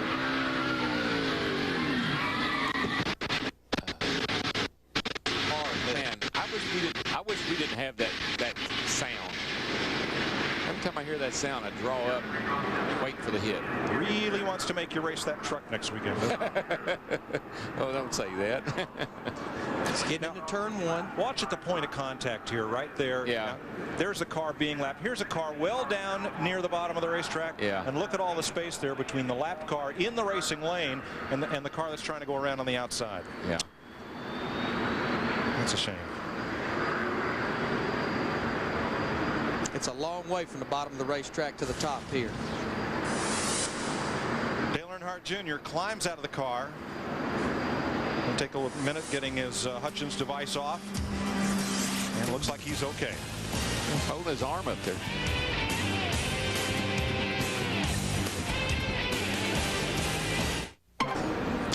We're back. We're under caution at Texas. 187 laps complete. Cleaning up Dale Earnhardt Jr.'s wreck at turn 1, and he was favoring his arm as he climbed out of that car. Yeah, I saw him holding his arm like that could be a shoulder blade or some issue with the seat, I'm sure. So here's our Subway race summary at 187 laps, 13 leaders, 15 lead changes. Dale Jarrett's led 126 laps. The average speed under green, 180. The race average speed now down at 141. And now that Dale Earnhardt Jr. is out of the race, we have 16 cars on the lead lap. Let's have another look at it here. It doesn't get any prettier, I can tell you that. Everybody bunched up 2 laps after a restart. You just have this expectation as a driver that car down on the inside is going to do everything it can to get out of your way. Although I think what Larry said, we're just a couple laps on a restart, and all day Shauna's had trouble. She couldn't keep her car at the bottom of the racetrack. She was running up a little higher, and that's what Elliott Sadler saw as he went by. We just need some way for the we need some way to gauge how hard a hit that is, because I mean on TV it doesn't seem like it's all that big a deal, but let me tell you folks, that thing backed in there, it's like getting hit up the side of the hill with a ball bat. When you're going backwards like that, Daryl, and you hear those tires squealing, I mean, I know it's happening so fast, but what are you thinking? Well, you know you're going to hit. You kind of are hanging on, and you don't think anything. I mean, it's not like you process anything. You got if you have the presence of mind to lean back when you're going to hit backwards, that's the best thing to do. But you have somewhat of a tendency to lean forward, and that throws your head into the back of the seat. 195 miles an hour. Oh boy! And wow, what's this thing? But impact well over 100 miles an hour. About 115 miles per hour. Coming back down the racetrack still at 50 miles an hour. Wow. Cleanup continues. Dale Jarrett continues to lead Ricky Rudd and Rusty Wallace. We'll be back to Texas after this. 500 on Fox is brought to you by Beechwood Aged Budweiser with the crisp, clean, and refreshing taste known only to the king of beers. Getting set for the restart, lap 191. 4 Fords out front. Jarrett, Rudd, Wallace, Busch. Then the Dodge of pole sitter Bill Elliott. You'll see them come up to speed with Fox Tracks as we go back to green. Pace car brought him down at 55 miles an hour. And Buckshot Jones gets his lap back from Dale Jarrett. Up to 150-something miles per hour in the middle of 1 and 2, still climbing off turn 2. Now Dale Earnhardt Jr. was favoring that left arm as he climbed out of the car. Let's catch up with him, Steve Burns. Thanks, Mike. Dale just come out of the infield care center. Dale, you took an awfully hard hit. Are you okay? Yeah, it wasn't that bad. I stood in the gas and kept the car from really shooting up the racetrack and getting it all hard. But once you get turned around here, it's real hard. I mean, you're going to hit the wall. There's no way around that. But it's a shame. We had a good car. I think Shauna might have got into me a little bit. Didn't get down in the corner. I mean, I was kind of up a little bit. I don't know. I'm just real disappointed. You know, she's a good race car driver, and either they need to get her in a better race car so she can be more competitive, because she's it's hard dodging her every 15 laps. Glad you're okay, Dale. Guys, also want to pass along, Ward Burton is also inside the infield care center. He's being held for a precautionary x-ray on his neck. He is alert, very aware of what's going on. They just want to make sure he's okay after the hard accident that he had in California last year. Thanks, Steve. Brett Bodine has gone to the garage. Ricky Craven slid up the hill in turn 2. Something wrong with his car. The 43 just took the 40 car to the wall down in turns 3 and 4. These restarts are treacherous, man. And watch Mark Martin down here. I mean, he gets taken to the wall in turns 1 and 2 to go the other end of the racetrack. Watch this. He just kind of wobbles right there just a little bit, and everybody takes advantage of it. He's got to get out of the throttle. Lost some momentum. Look at all those spots he lost. He just went to the other end down here, and our point leader just about bit the farm. Now, look up here at the front. I think we had a little deal here after that last caution. Buckshot Jones wanted to race Dale Jarrett back to the line. Apparently Dale didn't give the message, so they said, well, look, on the restart, we'll let you go, but it may cost Jarrett the lead. I think Dale Jarrett didn't seem to be quite as good on this restart. Well, what we've heard, though, his car has not been good in traffic. He's been fighting behind Buckshot Jones, and now Rusty Wallace is taking the lead right here. Dale Jarrett's not done yet. I think something, Jarrett must have lost a little momentum off the corner over there. Rusty got a run on him. Rusty Wallace now leads for the second time today, and he has not led previously this season. Well, he's got to be sitting in there smiling right now, because he is running good enough to win this race. Wallace led a lap earlier under yellow, so you know, I'm just not so sure that Dale Jarrett messing around with the 44 car there, being a nice guy, didn't cost him a lead. And there's no doubt, guys, this track is changing. We started the race, we documented track temperature was 69 degrees. Even though the sun has not really come out, the track temperature is up to 84 degrees. A little bit of a product, just the cars running around for almost 200 laps. But it will change this racetrack. Ricky Rudd now third. Let's go to his pit. Dick? Now, car number 28, interesting radio traffic between Ricky Rudd, his spotter, and his crew chief, Michael McSwain. During all that caution time, they were talking about the possibility, the reasonableness of trying the upstairs, trying the top groove. They talked about how smart it would be to give a shot at that once the tires warmed up. We may well see that. As the conversation nearly concluded, McSwain told Rudd, be careful, you've got a top 5 car. Rudd shot back, it's a top 3 car. Then he came back and said, we've got a car that can win. That's like on further review and then on second thought. I think it's also, you know, as we've talked throughout the day, it's probably a product of having come here to test 2 weeks ago. Well, I tell you, we can't count this 97 car out. Kurt Busch back there in 4th position.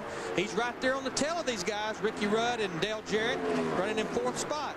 Now, let me tell you something that I have noticed through the years, being a driver and watching these guys race. These young guys come on at the end of the day. Their conditioning, their age, all those things are in their favor in these 500-mile races on tracks that are really fast and tough like this is. It's going to be interesting to see what Rusty Wallace does now. He's cleared the lap car of Buckshot Jones. He'd been running 29.25, which is about what Dale Jarrett and Ricky Rudd was running. Now he's out there in that clean air. We'll see how fast he runs. Sterling Marlin told us this morning he runs 4 to 5 miles, what, 3 or 4 times a week, Darryl? Yeah, you got to condition, and I know all the drivers do. But these young guys, I mean, just think about it, folks. You play golf or anything else. You're a 25-year-old kid out there on the golf course, and you're 50, 45, 50. Who's going to end up on the 18th green? Who's going to be in the best shape? Well, Sterling told the local paper he had no plans to try the Boston Marathon. It doesn't pay anything. Yeah. Well, here's your point battle. Kenseth, the runner-up. Marlin, the point leader, as we come here to Texas. So right now, 11th place. Thanks. And that's a good run again for Mike Skinner. And what we have to go back to is the fact that they didn't pit under green a while ago, caught that caution. They were fixing to come to pit road, stayed on the lead lap, and now here he's up there in the 13th position, still on the lead lap at lap 202. Former winner of this race, Terry Labonte. Rusty Wallace is running some of the fastest lap times we've seen all day. 29:20 that lap, 29:30 that lap. So he's running some fast lap times and pulling away from Jarrett. Talked about Jeff Gordon earlier back there. Didn't make up any spots when they started this race. Started way back in the 26th position. Now he's up here running for 6th, battling Ryan Newman. Well, the cautions have worked in his favor. They've had a chance to work on the car. You got a smart driver like Jeff and a good crew chief like Robbie. They'll figure that thing out, and they'll get it better as the day goes on. And when you've been bitten at Texas as many times as he has, you got to be a little cautious, you know. Get the thing under you good before you start racing. Last year, his first top 5 here. This is one of, I think, only 3 President Winston Cup tracks where Jeff Gordon has not reached victory lane. But boy, Ryan Newman was able to get back to the throttle so much sooner off of turn 2. It just lunged off the corner, and he passes Jeff Gordon before they get to turn 3. Yeah. Right there, right in the center of the corner. Beats him to the throttle, looks like 3 or 4 spots. Yeah, Jeff just kind of eased up out of the throttle, let him go by because he's a little quicker, and that's just being smart. Gordon looking for his first top 5 since he won Kansas last year.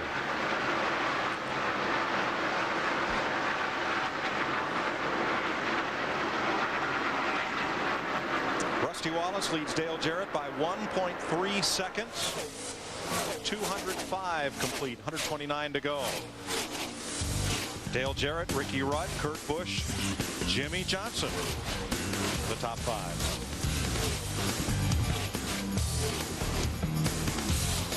.211 laps complete. 45-year-old Rusty Wallace, Dale Jarrett, Ricky Rudd ahead of a couple of the young guns. Kurt Busch and Jimmy Johnson there in 4th and 5th, and Ryan Newman 6th.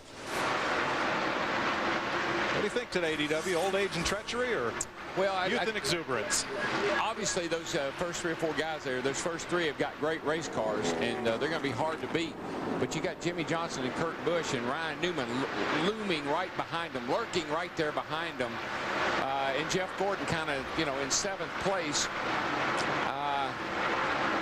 It's going to be interesting to see if these young guys can get up here and challenge these old guys at the end of the day. And I don't mean old guys in an unkind way. I mean, it's the veterans versus the younger crowd, you know, what we've looked at for most of the year. Right now, Jimmy Johnson, about a lap ago, just passed Kurt Busch for the 4th position. So now Jimmy Johnson in the 48 and 4th, Kurt Busch in the 97s in 5th.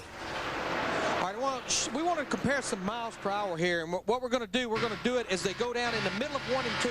Slowest part of the racetrack down in turn 1 and 2. This will be Rusty Wallace, the leader, and we're going to compare it to Dale Jarrett, who's running 2nd. We'll look at it at the other end of the straightaway here, maybe down in turn 3 and 4.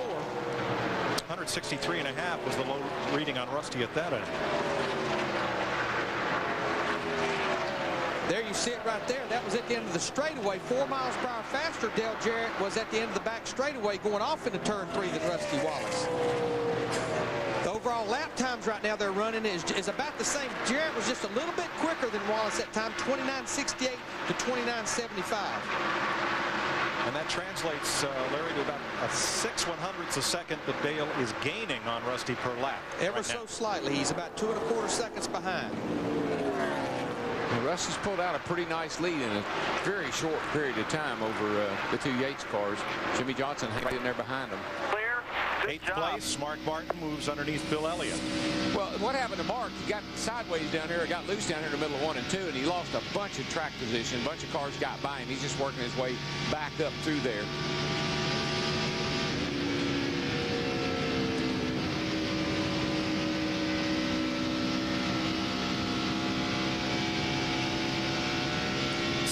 Cars on the lead lap, the product of 2 long runs of green flag racing that encompassed 2 pit stops under green.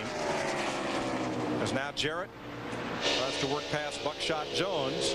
Clear, all clear.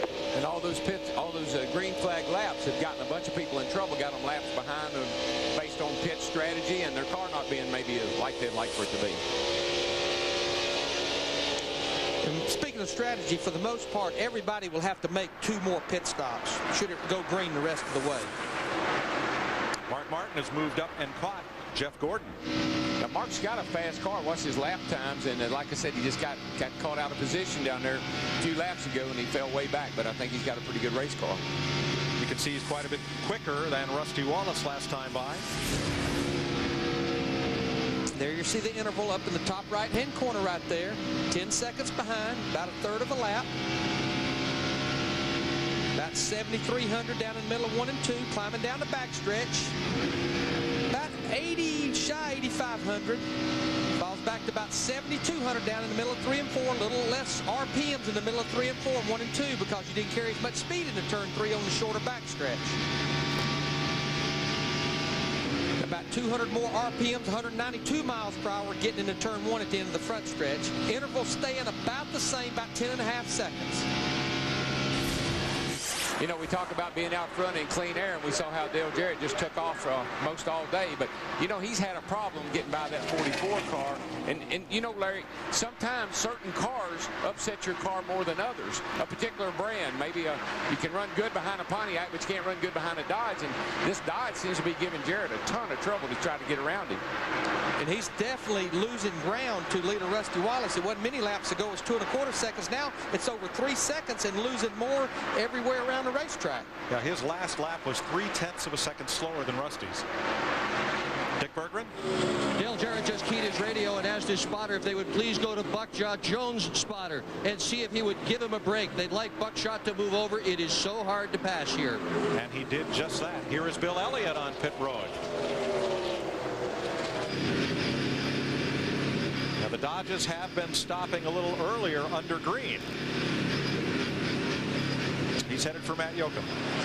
And Mike, they haven't got the best gas mileage as they would have liked, as Mike Ford mentioned earlier in the show. Bill Elliott comes in. One problem from Elliott, he came on the radio, is they're going to make a track bar adjustment. He said the water temperature in the car has climbed to 300 degrees. As he finally refires the car, left side tires going on. They did make a track bar adjustment. He has been fighting, push the car stall. It's still on the jack now.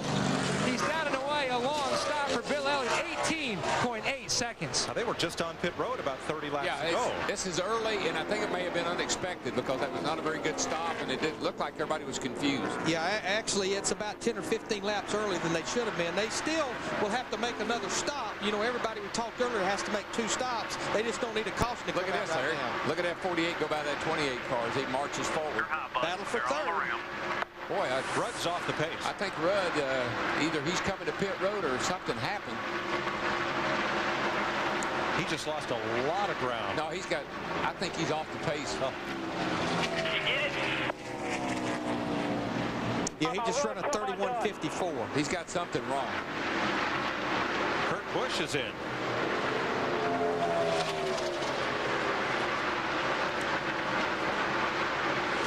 I wonder if some of these guys are all of a sudden experiencing tire trouble, Larry. They've let the air down. They got the rubbers out of the springs. The cars are sinking a little bit more. Well, trust me, everybody knows that Elliott Sadler had a tire that was tore up. You can believe it went through all 43 pits. And so if they feel anything, if I've seen that as a crew chief, I'm going to tell my driver, if you feel any vibration, you tell me because we're coming to pit road. Well, that's 2 top 6 cars in just a couple of laps. So, Matt, let Bill Elliott stop. Well, let's check in with Mike Ford. Mike, you were really close on fuel. Were you out of gas when Bill came in because the car was silent?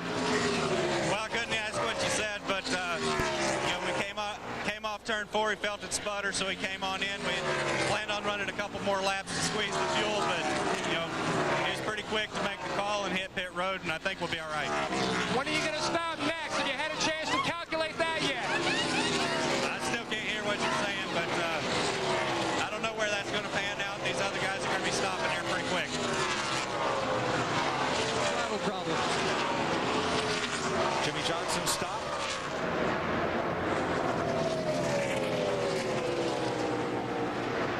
And we're corrected. It was not 30 laps ago that they were in. We'll update that for you in a minute. But you know what I'm also seeing, everybody for the most part was on pit road about lap 172. That's about 162 laps to go. With the flirtation of a little bit of tire problem, you know you have to make 2 stops. They're maybe dividing it out to about 54 to 55 laps a run. Dick Berger. That's what's happening. Well, they're not sure what's going on with Ricky Rudd's car. They think he has a throttle problem. There's been a good deal of chatter on the radio between McSwain, his crew chief, and Rudd. They do think that the throttle is hanging on. Meanwhile, the 88 has just radioed in. He's out of gas. Larry, you're right. It was 55, 56 laps ago that they were in, that all these cars were in. Kevin Harvick's on pit road. Bobby Labonte. 88 slow down the back, y'all. He's out of gas. Larry, what happened here? Now, this is a little bit early for all these cars to be stopping. Are they running faster, running harder? Well, we even documented that the race pace had picked up some speed a little bit, and you run faster, you use more fuel. Well, Jarrett's out of gas. He radioed in, and he's coasting through 3 and 4 as we speak. Ricky Rudd is in. Buckshot Jones is in. Jarrett is coasting in. And Rusty Wallace is running away. He and his teammate Ryan Newman. Dick? Well, they're going to try to do this as a normal pit stop for Ricky Rudd. The plan is to not open the hood and try to fix that throttle. He's been wiggling his foot around on the throttle linkage in hopes that somehow or another that's going to free it up. But boy, what a heartbreaker. Robert Yates, 2 cars with a shot to win the race. Dale Jarrett just comes by his teammate out of gas. Jarrett very angry on the radio, conversing with his crew about how this could have possibly happened to a car that had a chance to win the race. Still Mike, fuel going into Jarrett's car, 1 can in, left side tires being changed. You can believe they're going to get every drop of fuel they possibly can into this car. Slow on the left rear. Oh man, you just watch it go up in smoke as meanwhile the 24 Jeff can't get out. Parks in front of him. Jarrett stuck in the pits. They have to back his car up. He loses still more time. Meanwhile, Gordon backs up, holds him up again. Jarrett still on pit road. Gordon had overshot his pit. He had to back up with each other at all. Boy, a bad day turned worse. Yeah, you cannot go across the line in front of your pit box, and Gordon was in front of that line right there, and he had to back up before they could complete the pit work. Meanwhile, Rusty Wallace's crew makes a flawless stop, gets him in and out in 14.7 seconds. Good pit stop. His teammate Ryan Newman has assumed the lead here at lap 231. Now he's on pit road. All of a sudden, the 88 and the 28, 2 team cars working together, dominate the first part of the race. Now here the 2 and the 12 are dominating the second part of the race. And Dale Jarrett was frustrated, and I think we're all a bit surprised that suddenly the fuel mileage has gone in the dumper. Yeah, Larry, what's up with this? You keep better notes than that? What's going on? Steve Burns. Well, Mike, Ryan Newman likes his race car the way it is. No changes at all to that number 12 car. Just 4 tires of gas. Same for his teammate, Rusty Wallace. And Newman's back underway. Good stop for Newman as well. It hands the lead to Mark Martin. Tony Stewart is now second. Matt Kenseth, Sterling Marlin, Mike Skinner. Did you mention Sterling Marlin was up in the top 5, 4th? Well, we knew he'd be there eventually. Sooner or later.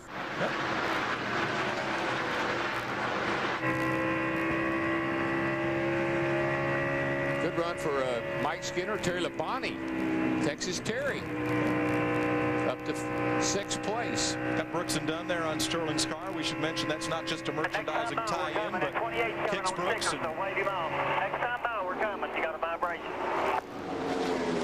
Kix Brooks and Ronnie Dunn race Legends cars, and they're pretty hard racers themselves. They are.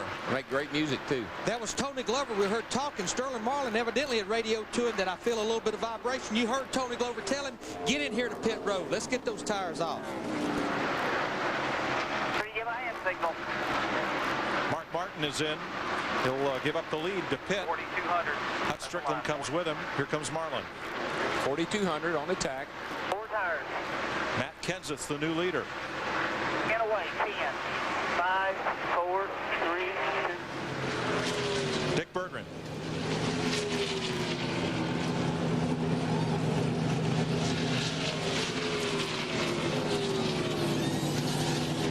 Chassis change on Mark Martin. Now they go around to the left sides. Going to be a little slower than Rusty's stop by about a second and a half. Get to the wall. Get all the way out. Get all the way out. Nice job, guys. Below the white line, all 4. Terry Labonte comes to the pit lane. Labonte has had a good run today. He just climbed to 6th during this run, and now Tony Stewart is the leader. Well, and the reason he's the leader, remember, he came back to pit road at lap 178 when they pulled that spring rubber out. He has about 15 to 17 laps extra on these guys as far as fuel. Well, as far as the fuel was the way we were calculating it before they all ran out. Yeah, Dale Jarrett, though, he ran 69 laps, and Darrell, really? that's 70 laps is about the window that most cars are trying to run. Oh, yeah.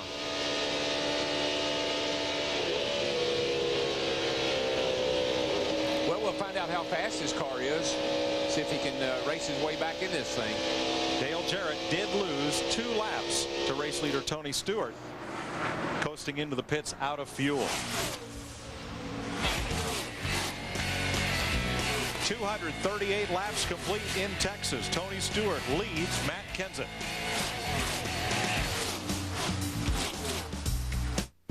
We're under caution at Texas. We'll show you why in a minute. First pit stops. Leader Tony Stewart.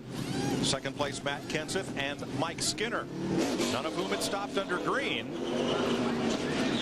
Making their stops under the yellow here. That has now trapped all but the first 8 cars. A lap or more down. And it's not because these guys were getting better fuel mileage, just they had pitted about 15 laps later than the other guys, so they were able to run further. Let's show you why we're under caution. Robbie Gordon tried to take down the wall. Ooh, right front, down. Turn 3. Now, just prior to Gordon getting into the wall, Rusty Wallace made what may turn out to be the move of the day as he chased down race leader Tony Stewart and on fresh tires drove on by. A lap later, Gordon brings out the caution. That was a good break. It was good for Rusty, but it was bad for fellas like Kurt Busch, Jeremy Mayfield, Johnny Benson, Stacy Compton, and Ryan Newman, and Mark Martin and Bill Elliott, who now find themselves a lap down. Yeah, Rusty was the only car that pitted that now has stayed on the lead lap. Now, Ricky Rudd and Jimmy Johnson in the 48-28, what they've elected to do is stay out. That will put them on the tail end of the lead lap, hopefully get a caution shortly after the restart. Boy, if you could predict cautions, you could be the man. Yeah, I guarantee you could. Couldn't? You never could? Well, I think the key right now... I always had a Pam Jam. The key right now is going to be who lines up next to Tony Stewart. And may have a chance. Everybody's going to get his lap back. No, I mean on the restart. Yeah. Who on the inside lane is going to have a chance And if you're at the tail end of the lead lap at the front, you have the option of either starting in the outside line or the inside line if you're at the front. Well, let me tell you what I'm going to do. I'm going to be on the tail end of the lead lap. That leader's going to restart as far back as I can make my start. Now, for all of your friends who had to go to work today, call them this afternoon and tell them that they'll see an encore presentation of the Samsung RadioShack 500 tonight at 7:30 Eastern and Pacific, followed by a special presentation of FX's new, critically acclaimed, gritty, hard-hitting drama, The Shield. And honey, don't worry, I'm not going to come home and watch it again. When they have those You're talking about the race or the Shield? no, the race. When they have the replays, she said, "Why are you watching it again for?" That's just the way. So 6 cars stayed on the lead lap, and a couple of more stayed out while those leaders pitted, so they'll be on the tail end of the lead lap right behind the pace car when we restart. You're watching from Robbie Gordon's car as the wrecker backs up to it and hauls it to the garage. He will join Ward Burton, Dale Earnhardt Jr. in the garage area.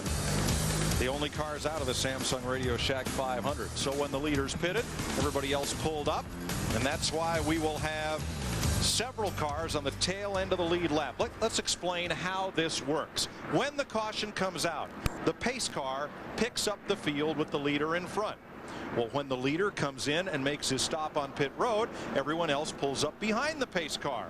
The leaders come out of the pits, have to go to the tail end of the line, and that's why when they line up for one to go, those cars that stayed out end up on the tail end of the lead lap behind the pace car, but in front of the race leaders. It's confusing, but it's going to make it a tough job for Matt Kenseth and Tony Stewart with all those cars up in front of them. They're not going to make it easy for the leaders. It's going to make Matt Kenseth restart this race in about 10th position on the racetrack, even though he's the leader. And now is when you're sitting up there in front of that leader saying, "Oh, please, let there be a minor caution real quick." Yeah, see now there's the pace car, and here are all these cars on the tail end of the lead lap up in this area on the outside lane. And if there were a caution, there's your leader Kenseth right there. Everybody up here would get the free pass and come around before the pace car picked up the leader again. And it's their option, as I documented earlier, which line they get in. What I'm seeing, some of them are going to the outside, some of them going to the inside. But I'm like you, Darrell. I'd have been up there negotiating with these 9 or 10 spotters saying, where can we line up to keep that leader as far back? It would be Jimmy Johnson, Ricky Rudd, Ryan Newman, Mark Martin, Bill Elliott, Sterling Marlin, Jeff Gordon, Terry Labonte, and throw Dale Jarrett in the mix, which he has to make up 2 laps. He's at the tail end of 1 lap down. See, Jimmy Johnson elected to take the inside on the restart, which is like being on the pole. So that's probably a smart move on his part. Gives him the preferred line into the corner. Got Ricky Rudd up on the outside. We'll use Fox Tracks to help you keep track of the 2 race leaders, Matt Kenseth and Tony Stewart, as we get set for this restart. And green, green, green. I don't know if Jimmy Johnson didn't go or Ricky Rudd went too soon. Doesn't matter. They're still a lap down or on the tail end of the lead lap, but poor Rudd shot out there. And there are your leaders on Fox Tracks in mid-pack. Oh, Rudd didn't get off turn 2 well at all. No, he I'm not so sure. I don't know what happened with him. I'm not so sure he might be in trouble here, guys. He took off awfully soon. Right now, we still have about 6 or 7 cars out in front of the leaders. Right now, the leaders are actually side by side. Tony Stewart in the 20, Matt Kenseth in the 17. Tony Stewart goes below him and gets the lead going into turn 1. He is the race leader now. Well, you know, they made that adjustment on that 20 car, took that rubber out of that right front spring, and the car's been running a lot better since they did that. And coming in, taking that rubber out of the right front springs would enable him to stay out and catch his caution as well. Oh, boy. Oh, Jarrett got all squirreled up there. Oh, he did. He about got the back end sucked out from under him. That could have been ugly. And now he's going to pay the price because he's caught up high. I didn't know it's caught up. He got a lot of catching up to do. Man, this was... you got to see this again. This is exciting right here. This got the 12 on the outside of him. He gets a wobbling just a little bit. Gets the back end swung out. And man, oh man. Had his hands full. So did Bill Elliott right behind him. Let's ride with Elliott through this. That is breathtaking stuff, not just for Dale Jarrett, but for everybody around him. Right now, the leader just went back by him to put him 2 laps down. And we talked about the track changing and what it was going to do. Cars that were good early in the race may not be so good late in the race, and I believe Jarrett's is a product of that.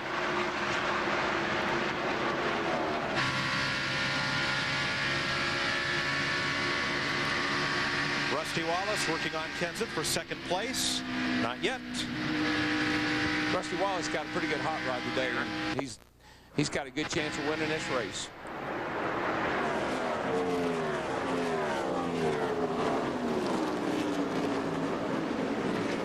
Just the luck of the draw, you know, with Jarrett running out of gas, and then, you know, all of a sudden this race takes on a whole new look.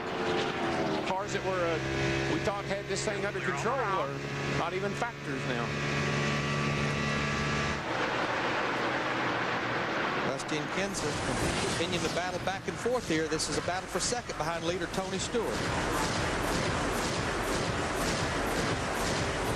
Jeff Burton, unscheduled pit stop. Also Shauna Robinson as Kenseth and Wallace go at it. Johnny Benson, the 10 car, is 1 lap down in 17th. You're riding with Benson. I believe Jeff Burton in the 99, he's got the, really hadn't heard much of a Texas stripe. No, but they definitely scraped up against something. Meanwhile, while Rusty Wallace and Matt Kenseth running side by side for second, Tony Stewart, our leader's out there running a half a second a lap faster than those guys in that somewhat clean air. Uh-oh, smoke! Ryan Newman, the 12 car. Caution is out. What a break for some of these guys. The free pass will go to Jimmy Johnson, Mark Martin, Jeff Gordon, Ricky Rudd, Bill Elliott, Sterling Marlin, and Terry Labonte. All those guys that were a lap down. Everybody except Dale Jarrett. I think Dale Jarrett, because of what happened to him off turn 4, is not going to be able to take advantage of this. Nope, all those other drivers were on the tail end of the lead lap, out in front of the race leader. The caution flag picks up the leader. They get the free pass and come all the way around. And that's what really hurt Dale Jarrett, Kurt Busch, those guys. The caution came out almost right on the leader. They didn't even have a chance to fight him to try to get back. Well, no chance to race back. Wow, how quickly things change. So this will be a reset.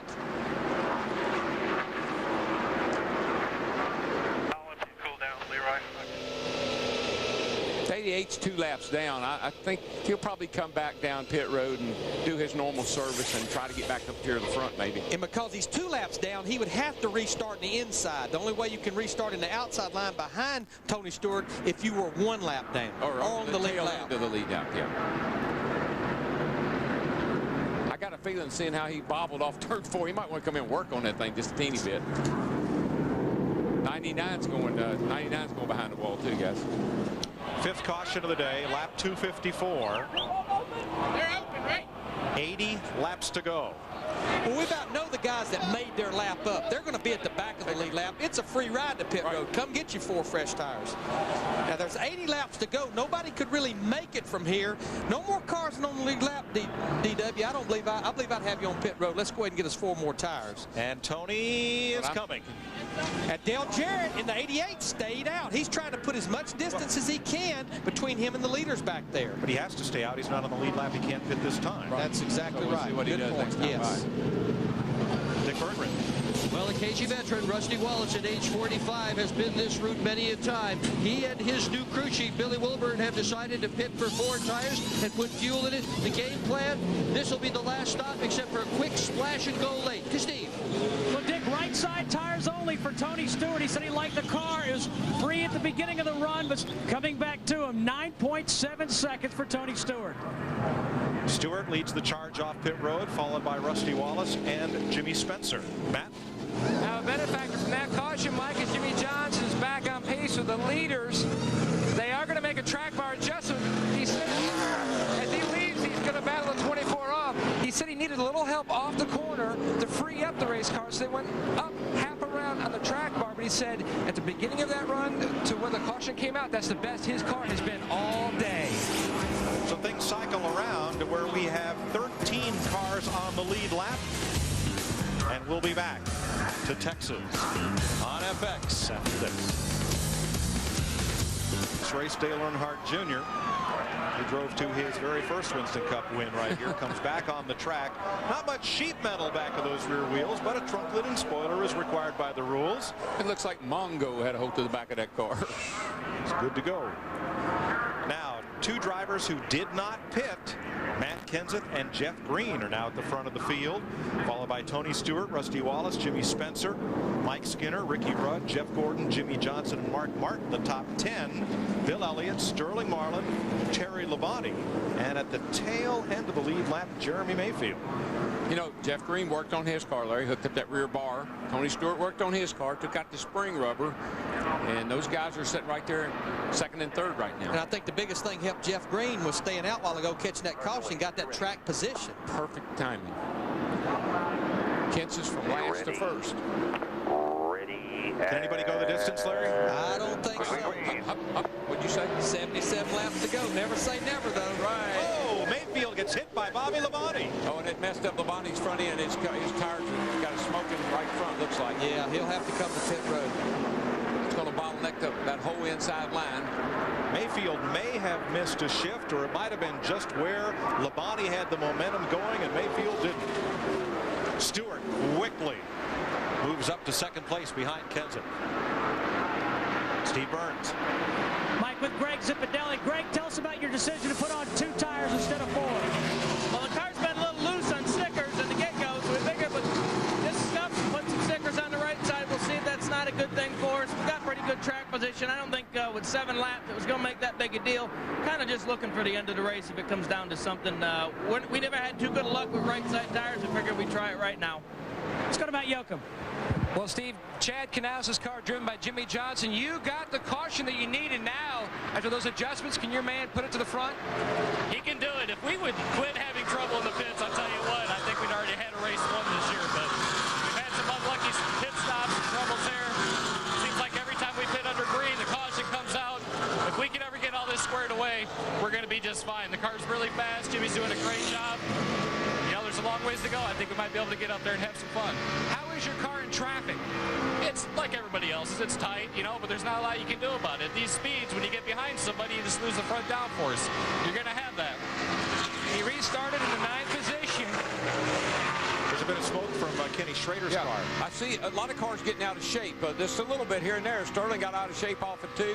Saw the 48 car wiggle off of turn 4 down here. I'm not so sure there's not a little fluid on the track. Jimmy Johnson pretty loose there. Right down in the middle of the corner. Now, what happened between Bobby and Labonte and Jeremy Mayfield on the start? I think when Jeremy Mayfield trying to get that lap back, he realized he was fixing to jump the leader, Matt Kenseth, backed off. Bobby Labonte didn't, got in the back of Jeremy Mayfield. Schrader makes a pit stop under green. 72 laps to go.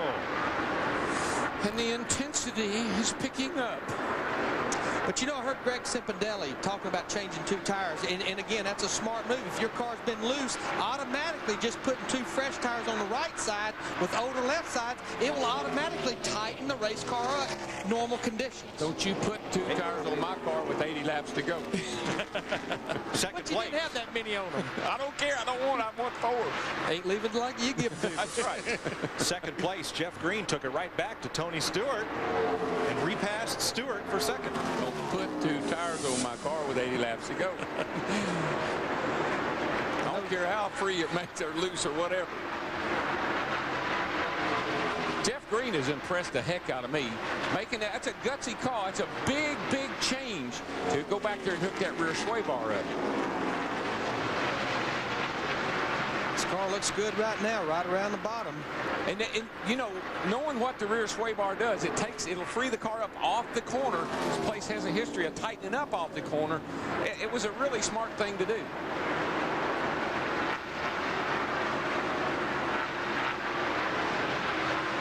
Kenseth the leader, Green second, Stewart third.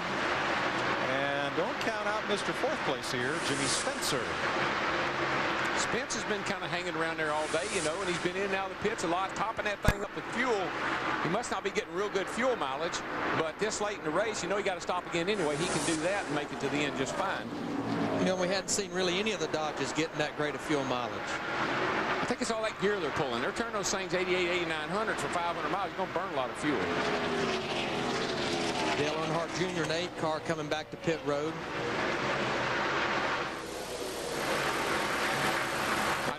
He's going to be back in again. He was pretty fast down pit road. He was, and it never fails. You come out of the garage, you're kind of wondering how your car's going to be. You don't pay any attention to your pit road speed, and they give you a ticket.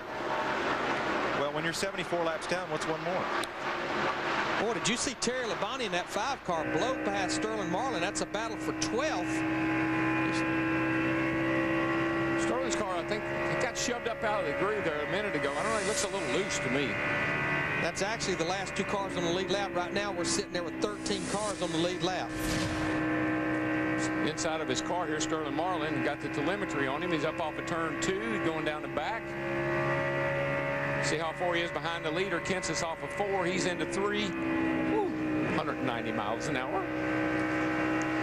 About 9.5 seconds back, about a third of a lap. I think it accelerates up hard up out of that corner. Just picks up speed just fast. 195 miles an hour down into turn 1. Off into a corner on a 1.5 mile racetrack. Wow. Folks, I don't know if you've ever ridden the Hawk or 2950, good lap. The rock and roller coaster, Aerosmith, but that's what it feels like. Well, the 2 fellows out front, Matt Kenseth and Jeff Green, may have a little advantage because they both raced here Saturday. They've got the most laps of the weekend on this racetrack. It's only Green's first Winston Cup race here, but he finished 5th on Saturday. So he's got a lot of laps here this weekend, which most of the drivers in this race do not. Yeah, I mean, we talked about the teams that tested, but those 8 Winston Cup drivers that did run the Busch race on Saturday, you have to believe that helped them as well. And he got beat on Saturday by something that's not going to beat him today. Rain. Kenseth, Green, then Tony Stewart, Jimmy Spencer, and Rusty Wallace. 270 laps complete.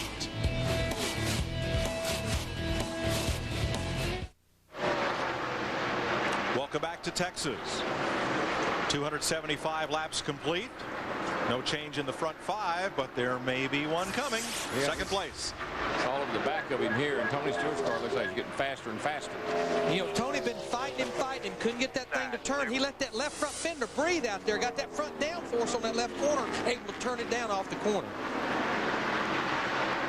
Now they are 3 seconds behind race leader Matt Kenseth, the Rockingham winner, and number 2 point man. Dick? Yeah, but how's this for long odds? Matt Kenseth lost an engine here in one of the early practice sessions. Had to start the race today absolutely dead last in the field. This is only his 3rd Winston Cup race here. Starting all the way in the back. He's got probably the worst possible pit stall all the way at the back. He didn't test. His crew chief was Robbie Reiser. You guys are leading. Now what? How will you run the rest of the race? Well, we've come a long ways today from 43rd. We've had to try a few different things to get him up there, but you know, I probably deal to the end here is we're gonna be about 20 laps short, so maybe take some right side tires, maybe take some fuel. I don't know, we'll see. Make it up as they go along. They're real good at that. Mike? Well, when they won at Rockingham, they started 25th. In fact, Matt Kenseth has had 4 starts out of the top 20 this year, but he's second in points. Consistent, though. Very consistent. Now, Larry, you know, I always talk about encouraging the driver, keeping him pumped up, and I like a crew chief and a driver that have great relationship. But listen to this. This was during the caution flag. I think with a lot of these guys, Rusty, because they pitted under this last caution, which gave them 30 laps on us. Everything's going to be just fine, okay? All right, 10-4. So really right now, we're running in 3rd place with a full tank of fuel. 10-4, that's right. All right. Good job. Thank you.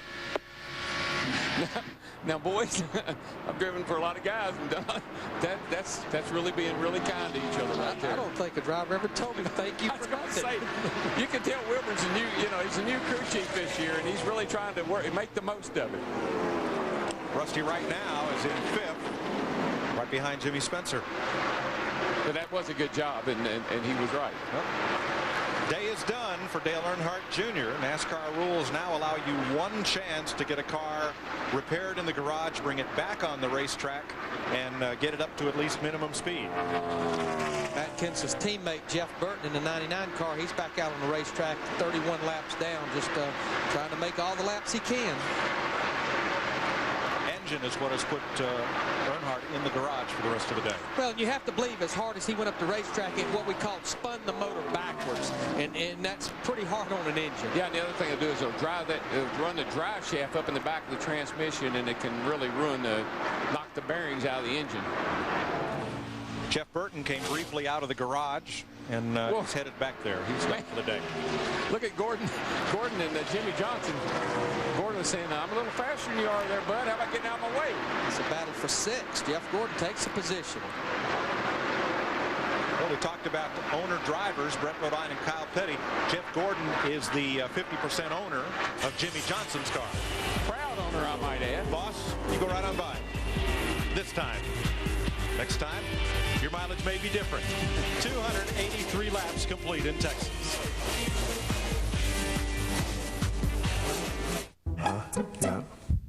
Howie, don't miss. Rockingham winner Matt Kenseth is your leader.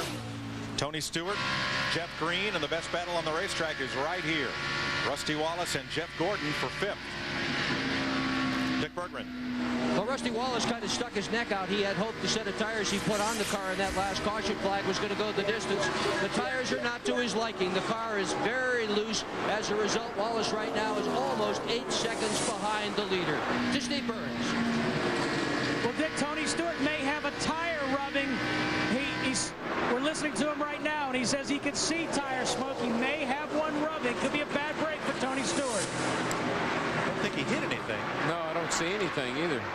A lot of times you pick up a piece of rubber to get up in the engine compartment on the header, make you think you got a tire rubbing.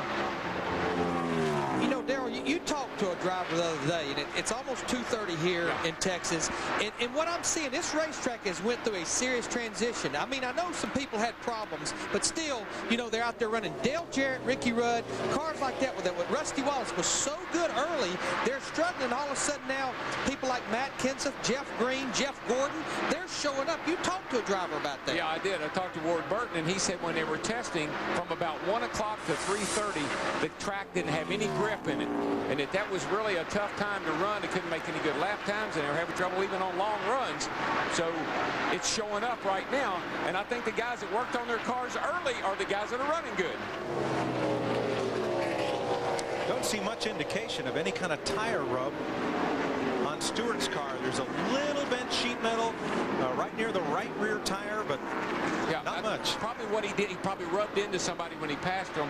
It's got him thinking that since he rubbed into him, maybe a tire's rubbing. But I don't, if it is, he can't tell it. Sometimes, though, they can be rubbing so slightly, and it comes up in the cockpit with you, and you don't see it. We're hearing that NASCAR has told their officials around the racetrack to look at the right rear of the 20, but boy, Matt Kenseth in the 17, he's in his own little time zone. He's about the only car on the racetrack right now that's even in the 29-second bracket. Last lap, 29.88. Most everybody else in the top 5 or 6 in the 30-second bracket. And Gordon is going to get Rusty Wallace this time. This is for 5th place. You can tell Rusty's loose, Darrell, because where Jeff picks up so much ground is getting in the corner, and you cannot be loose here driving in these corners 190-something miles an hour. I know Rusty's probably pulling his hair out because I think about the number of times that he's made adjustments at the end of the day, and it felt like it might have bitten him. Today, he maybe should have made an adjustment, and he hadn't, and it looks like it might bite him. Steve, Tony Stewart's crew has tires up on the wall. Any more chatter about a possible rub? Yeah, Mike, there. Matter of fact, the spotter, everybody on pit road looking at the car. There's also a Jumbotron, a big screen, right behind their pit, so the crew's watching the car on the big screen. They have noticed a slight sheet metal curl. They said it was on the right front, Mike. You mentioned the right rear, but they seem to think it's on the right front. But Tony has also said that he doesn't see any more more smoke, so he's just going to keep driving through it. Well, these radials are so tough. The sidewalls are so tough that they'll make their own clearance. Speaking of tough, Jeff Gordon, he's been picking a car off about every 2 laps. He just went by Jimmy Spencer for the 4th position, Matt Yoakum. Well, he is on the move, Larry, and you mentioned earlier about the 24 looking a little loose. He did come on the radio and tell his crew chief, Robbie Lewis, that he felt like the car was looser on this set of tires than the last set. Think it's the tires or think it's the track? I think it's a combination, but I think the track is probably the biggest thing based on information that we've gathered over the last 2 or 3 days. Yeah, I think it's the track. But being a little bit loose and moving forward like he is obviously better than being tight and having to lift up out of the throttle when you exit the corner. So right now, hang on to it. That's the way to go. Even though we're looking at Fox tracks, even though he's got a fast race car, he's still ever so slightly losing ground to Matt Kenseth. The last time by, he was 0.2 of a second slower than Matt Kenseth on lap 296. He's coming off of turn 2. Kenseth's coming off of turn 4. Got a long way to go. We've got 38 laps to go and one more set of pit stops. So we're going to take our last break before the checkered flag so we can watch all this unfold with you. You're watching NASCAR on FX. 5th place, Mark Martin working over Rusty Wallace. 33 laps to go here in Texas. Mark's really turned it up. I mean, he's been coming on strong these last several laps. 1 pit stop to go. Jeff Green's just made his. And what he did, they came to pit road with about 33 laps to go. And Darrell, this is where you're going to have to work with me, buddy. Track position's important. I'm going to put 2 right side tires on you, make a little adjustment to free that car up. You're going to have to do your job now for about 30 laps for me. I can live with 2 right side tires now. Track position. Because we don't need but a little under a can of fuel. We only need to be there about 8 or 9, 10 seconds. Yeah, make the best stop you can under green. Mark Martin moves up into the top 5.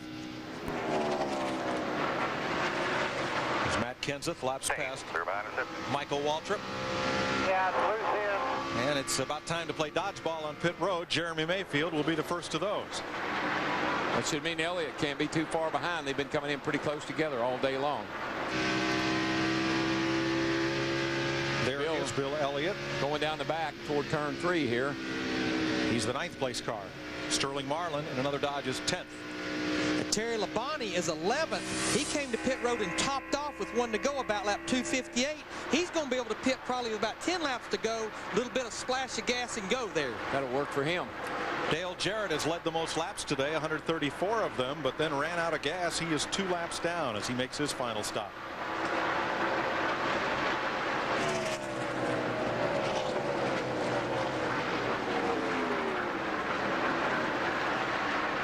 Kenseth looking for win number 2. Here's Jimmy Johnson, the 8th place car. Yeah, he's been falling back a little bit. Jimmy has. Doesn't seem to be quite as good as he was earlier on after this last stop. Probably going to make an adjustment on his car. And what these crew chiefs have to be careful. We know we have to stop. Let's don't run it too close to the edge and take a chance of running out of fuel. Not now. We know we have to come, so let's come a lap or 2 early. Make sure we don't run out of fuel. Because if these cars start pushing, it'll use more fuel. You're bogging the motor down more. It's probably time to talk about parity. Ford, this Pontiac, a Chevy, and a Dodge in the front 4. Not too bad. The Chevys got a rule break between Bristol and this race, Larry. What they let them do, it wasn't that they let them pull the bottom of the valence out more. And while we were talking about that, I think that was Kurt Busch in the 97 car. He was all the way up against the wall, turn 2. But they have a measurement from the 10-inch point of the roof where they measure the roof height to the tip of the front valence. The Chevrolet was the shortest at 99 inches. And in trouble is Busch. He had a tire going down. Caution is out. Caution is out. Boy, that slow spin that he did with that tire down allowed everybody to work their way past him. And who pays the price? Jeff Green, for one. Yes, he does. And Dale Jarrett, who was already 2 laps down. Busch climbed the hill in turn 2. Might have brushed the wall, but in any case cut down a tire and spun it up in 3 and 4. Boy, when these races go green like this, there's nothing better than a car that gets good gas mileage. This is the 7th caution of the day. And here's what happened. We saw it happen. Larry called it down here in turn 2. He got up high and you can see he's wobbling. Now, Darrell, is he trying to feel it out to see if he has it flat? No, he knows it's flat. He's trying to get to the bottom. right there. I think he probably knew it down here in the corner, Mike, when he went up high. He knew something was wrong. But that's, woo, boy, Terry Labonte. I'm not so sure he didn't scrape it, Terry Labonte. I think so. We have 12 cars on the lead lap. We're going to have about 25 laps to go. Tony Stewart, Matt Kenseth, they have to change 4 tires. I feel like most everybody will, but you never know. Somebody in the back, a little bit of gamble, maybe try to get that track position with 2 tires. Now's when you could talk me into 2 tires if I was running back there, maybe into Terry Labonte or Bobby or Sterling Marlin or Jimmy Johnson range. Well, there are the leaders. Kenseth, Stewart, and Gordon, the front 3. Spencer is 4th. Think back to last year here, guys. Johnny Benson took 2 tires about this point of the race. Larry and I stood over here and said, they can't do that. And he near won it. Dick Berggren. Well, the original plan for Matt Kenseth was to put 4 tires on the car. Kenseth came on the radio and said, let's try 2. That's what they did. They faked 4, but they took just 2. Kenseth, a good shot to Steve. Air pressure adjustment for Tony Stewart, Dick. They're going to go up a pound on 3 tires and 2 pounds in the right front, so he's not loose. Matt Yoakum. Just like last year on his last stop, Jeff Gordon's only going to go with a 2-tire stop, and he is down and away. Kenseth wins the race off pit road. Then Jeff Gordon, then Mark Martin, Jimmy Spencer, Ricky Rudd, and Bill Elliott. Think back to last year. Johnny Benson took 2, took the lead. We thought he was going to pull it off. Dale Jarrett took 4, and right at the end of the run, right near the end of the race, he took the lead and won it on 4 tires. And Jimmy Spencer took 2 tires as well in the 41 car. The more cars that took 2 tires, the better off for those guys that did. That puts the people with 4 tires behind them here probably with less than 20 laps to go. Here are your lead lap cars. Stewart, Kenseth, Martin, Spencer, Rudd, Johnson, Elliott, Kenseth, Wallace, Marlin, Labonte, Skinner. Let's ride along with Rusty Wallace. That's Matt Kent, or rather Kurt Busch had his problem. Low, inside, another one, inside. Good job, you cleared him, clear.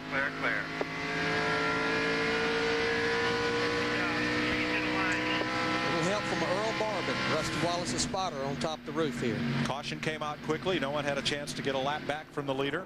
And there's the resultant damage to Kurt Busch. Oh, you got to know. Now, in front, know when to hold them. In front of the leaders will be Jeff Green and Jeremy Mayfield on the tail end of the lead lap. Still fighting to try to catch that caution before the leaders can get back by him. Well, when you get this late in the race, 20 laps to go, everybody's going to be doing all they can. Holy cow, what happened to him? All right, you see the NASCAR official right there waving. You got to get in your box. Well, they've got... There you go. I'll get in it this way. They had just the right rear outside the pit box. Wow. And by rule, the right rear can be out of the pit box. I thought he was probably okay.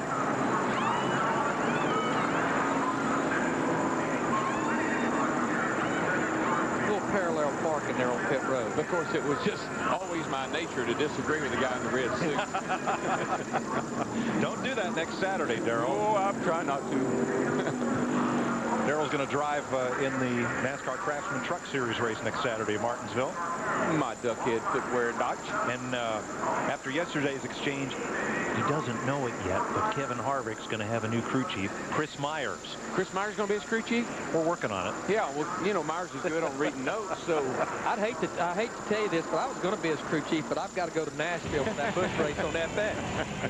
Next week, we'll have Winston Cup qualifying for you on Fox Sports Net Friday afternoon. And then on Saturday, the NASCAR Busch Series from Nashville on FX, and Winston Cup practice for Martinsville on FX.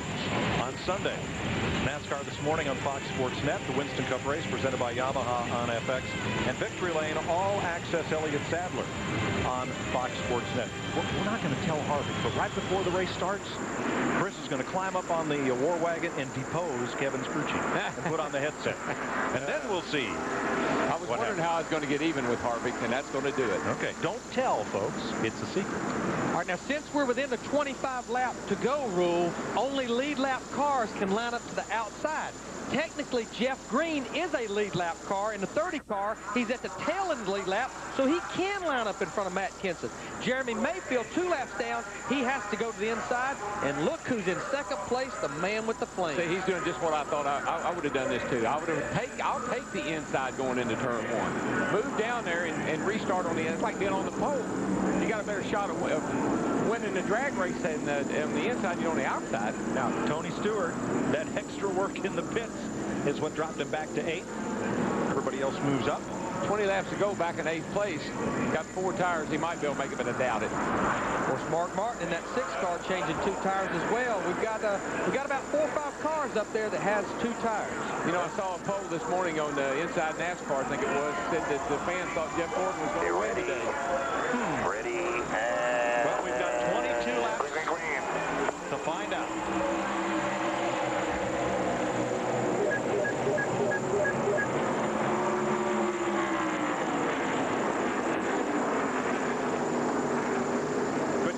Start. Jeff Green unable to take advantage of the race leader, and Matt Kenseth heads him off toward turn 3. I think that's your 2 best cars out front right now from what I've been watching. The question is, can Gordon get after that 17 car? 17 car's been by far and away the best car in the latter part of the race. And he's out front in that beautiful clean air. And the cars with 4 fresh tires have not yet cleared the traffic. And one thing that Jeff Gordon has fought race after race is not having a very good car behind the car, but I was explaining before Kurt Busch spun out, they let the Monte Carlo stretch the front end out another 1.25 inches. More front downforce in traffic was where they hoped it was going to help them the most. Chevrolet hoping for their first win of the season.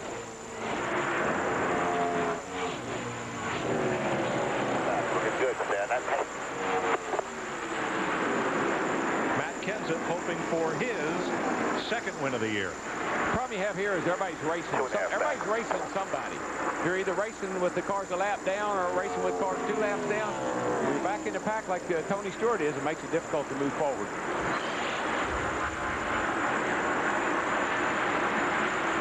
There you see the miles per hour, about 83 miles an hour at the start-finish line. 193 for Gordon, 195.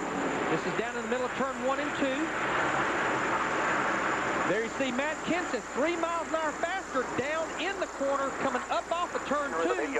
3 miles an hour faster than Jeff Gordon. And it really shows, too. You can see that gap between he and Gordon open up right through the center of the corner, particularly in turn 1. Tony Stewart is stuck in traffic as the leaders scoot away. All right, this is top miles per hour going off into turn 1. Jeff Gordon faster by 3 miles an hour. And see, that's a great graphic. You can be faster going in the corner, but you're going to pay the price in the center of the corner. And I want my car to be faster in the center of the corner. That means you're carrying more speed off the corner. It tells you your driver's trying really hard, but it tells you the guy in front of you is handling better than you are. This is going to be a 3-car race. Mark Martin is coming. Come on, Marky. He's about 1/10 of a lap quicker than Matt Kenseth and Jeff Gordon. And again, all of these cars on 2 right side tires only. You're riding with Martin past the condos at turn 2. And there's that interval in the upper right of the screen. It's your mark. I think if Mark tries, I know he's trying as hard as he can. I think he could get Gordon. Because Gordon's fallen off to the 17 just enough, and I think it's going to help Mark suck up to him. You get a little draft here. Obviously, at 195 mile an hour, you're going to get a little draft. Interval shrinking there, 1.02 seconds. 16 laps to go. Again, Mark Martin's car, just like his teammate up there, the 17 car, he's faster through the center of the corner.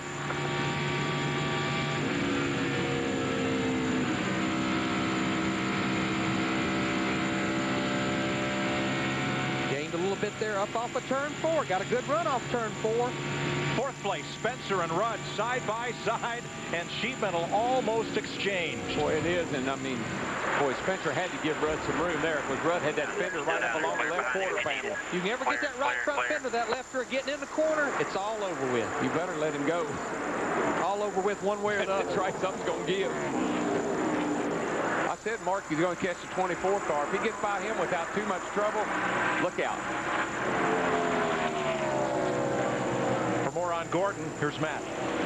Well, Mike, you hear so many times that Jeff Gordon's cars are a little more aero-sensitive than maybe some other drivers, but this car in the 24 stable is one of their better aero cars. In fact, it won at Las Vegas in this debut 1 year ago, and the last time Jeff Gordon went to victory lane at Kansas City 14 races ago, it came in this race car. He was a little loose in the last set of tires. That's why they only took on 2 to try to tighten it up. Super G is hunkered down in the seat. He hasn't said anything about how this race car is handling now. It's no time to be talking, I can tell you that. There's no time. Crew can't do anything for you now. They're putting equipment up right now. The old phrase, you got what you got. Yep, they're packing for Martinsville. 13 laps to go. Matt Kenseth out in front by half a second. And Mark Martin is catching Jeff Gordon. Ricky Rudd has pulled away from Jimmy Spencer, who has Dale Jarrett separating him from Tony Stewart and Jimmy Johnson.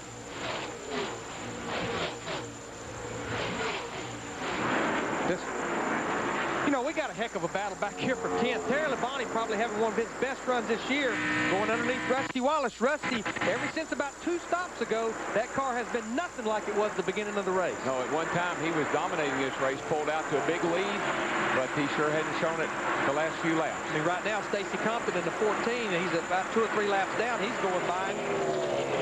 Last top 10 for Terry Labonte was Bristol last August. Terry, he likes this track. I think he's average finishing about 6 here, time and time again. He's had great runs here. Home field advantage. He says the first time he came here, 97, he liked it. He's been good here ever since. Yeah, in 5 races, average finish 6.4, and he's led a lap in all the previous 5 races here. And if you look at his performance this year, that's a great turnaround for him and his team. Second place, Mark Martin is there. He's all over the back of Jeff Gordon. And you better believe Matt Kenseth looks up in that rearview mirror and says, come on, Mark, get side by side. Y'all race side by side for a few laps for me. Yeah, because this is not, Jeff Gordon's not going to pull over and let Mark go, even though he might be faster. Tony Stewart, Jimmy Spencer side by side off turn 4. Spence washed up the hill down there, and Stewart stuck it down under him. And Jimmy Johnson, he's going to stay locked onto that rear bumper, Tony Stewart. Tony Stewart opened the door. Jimmy Johnson, he wants to take advantage of it as well. Jimmy Spencer's going to go all the way back to about 8th position, 7th position. Tony Stewart's tires are just now coming in. But guess what? Too late. Too late. Too far back. Stewart is 5 seconds back of the lead. Mark Martin has caught Jeff Gordon once again. He's up there. He's got to get that left front down, out of the air, out of Jeff Gordon's air, where he makes that car turn when he gets up behind Jeff Gordon. He's got to get up behind Jeff and loosen him up and then cut out from behind him. Mark Martin, 3rd at Las Vegas. 8 to go. 3rd at Las Vegas, his best result of the season so far. And there's a lot of guys that are good, you know, that great drivers, but Jeff Gordon, when he comes down the inside of 10 laps to go, he's a hard man to deal with. How's the old point leader? He's back there. Yeah, battling Bill Elliott. Yeah, this is a battle for 8th position. Both these cars, Sterling Marlin in particular, has 4 tires. They've been running Jimmy Spencer down up there in the 41 car.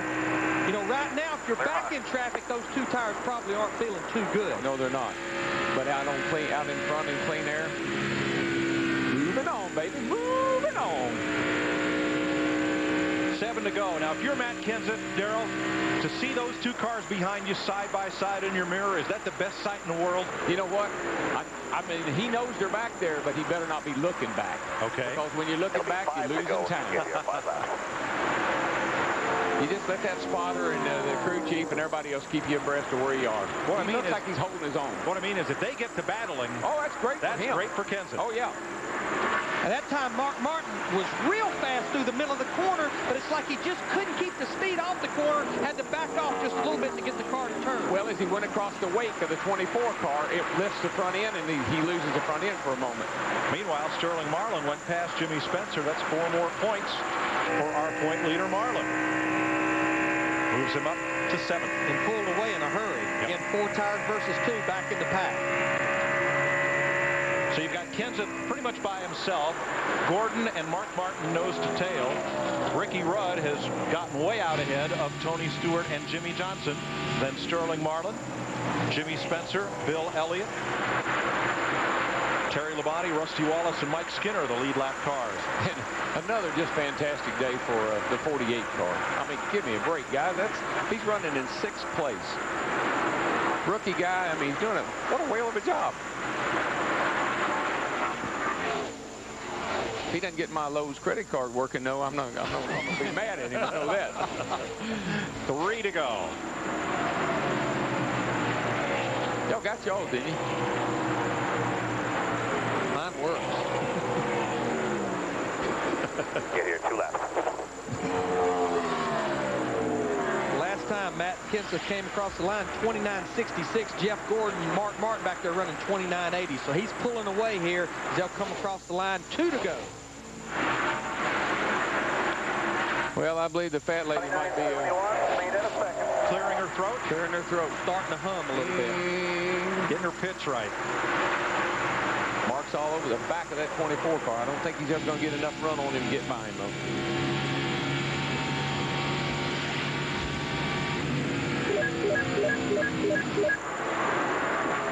Right there, Mark pulls up on Jeff Gordon, right center off the corner. Just can't get enough run to carry it down the straightaway.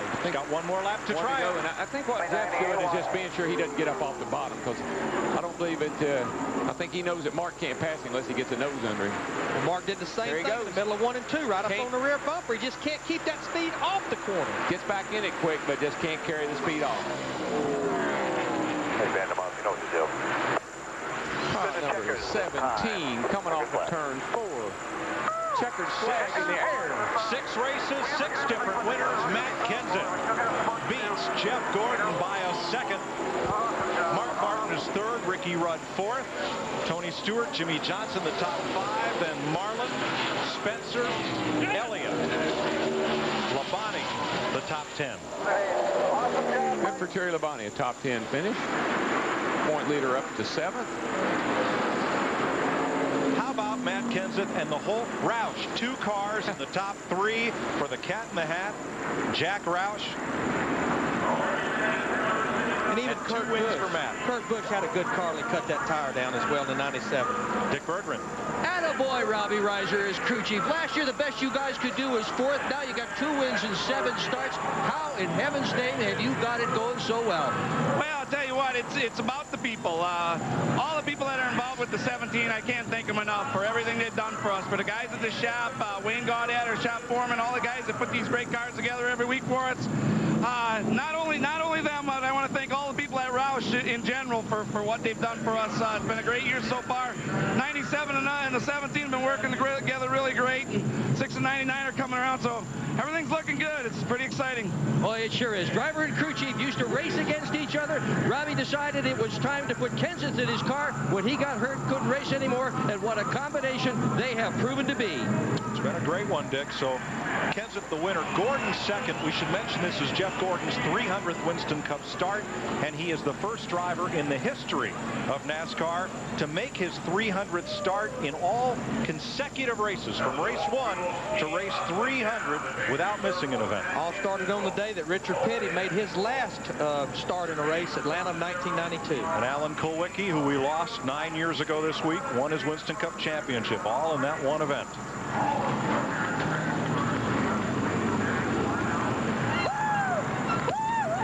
Like Kulwicki, Matt Kenseth, a graduate of the Wisconsin short tracks. And in only his 83rd Winston Cup start, he has his 2nd win. Tony Stewart, those 4 tires got him to 5th place.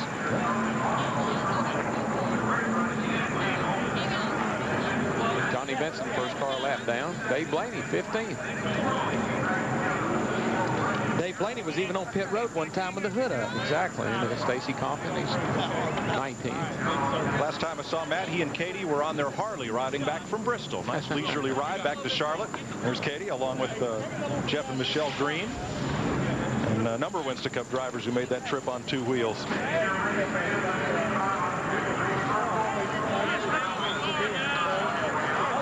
What a great season he's had so far.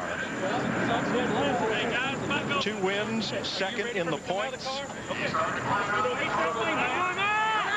And he started 31st on the grid. Yeah. And Previously, the worst start of a Texas winter was 7th, so he's come further than anybody has to reach this spot, victory lane. Steve Burns. And let's find out how he did it, Mike Joy. Matt Kenseth, you guys, we talked about it all day, had to change a motor, start from the back. You only had 5 laps of practice. What's the key to winning this race? That was a great effort by the guys. Clean air was a big deal. If you were out front and had the front end pinned in the clean air, it was fast. And we had a good car all day. We started dead last because we had an engine problem before qualifying, so it put us in the back. But we had a great car all day, and we needed to be out front. We were out front when it counted. Second win of the year, Matt. You guys are having a great season. Yeah, this is awesome. This is next to unbelievable. I never thought we were going to have a shot at winning the thing today. So I'm real happy for my sponsors as well. They've hung in there with me for 4 years, and they've been doing a great job. And AT&T and this Ford Taurus ran pretty good, too. Was it hard to be patient today, Matt? Not really. You really didn't have much of a choice because when you caught somebody, you just get such a bad air push you couldn't turn. So it wasn't really a matter of being patient. It was having a car turning good enough on the bottom where you could pass cars. And once we got in front, we were real fast, but it was difficult before that. Congratulations. Let's go to Matt Yoakum. Steve, a super performance by Jeff Gordon. Your first top 5 since Kansas City, the race you won last year, but you worked for it today.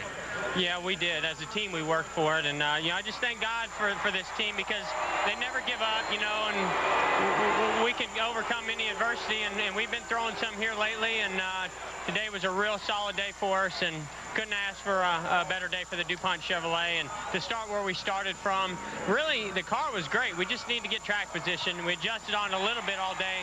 But, man, there at the end, Robbie and Brian, those guys in the pits, made a great call with the 2 tires. Unfortunately, we couldn't beat Matt out, but we got there in second and gave him a run for his money. Jeff Gordon scores his best career Texas finish, a second here this afternoon. To Dick Berggren. With Mark Martin, who finished third. It is so good to see you with a smile on your face with the guys who finish in the top 5. It's just such a privilege to drive for all these guys. Ben Leslie and his whole team here.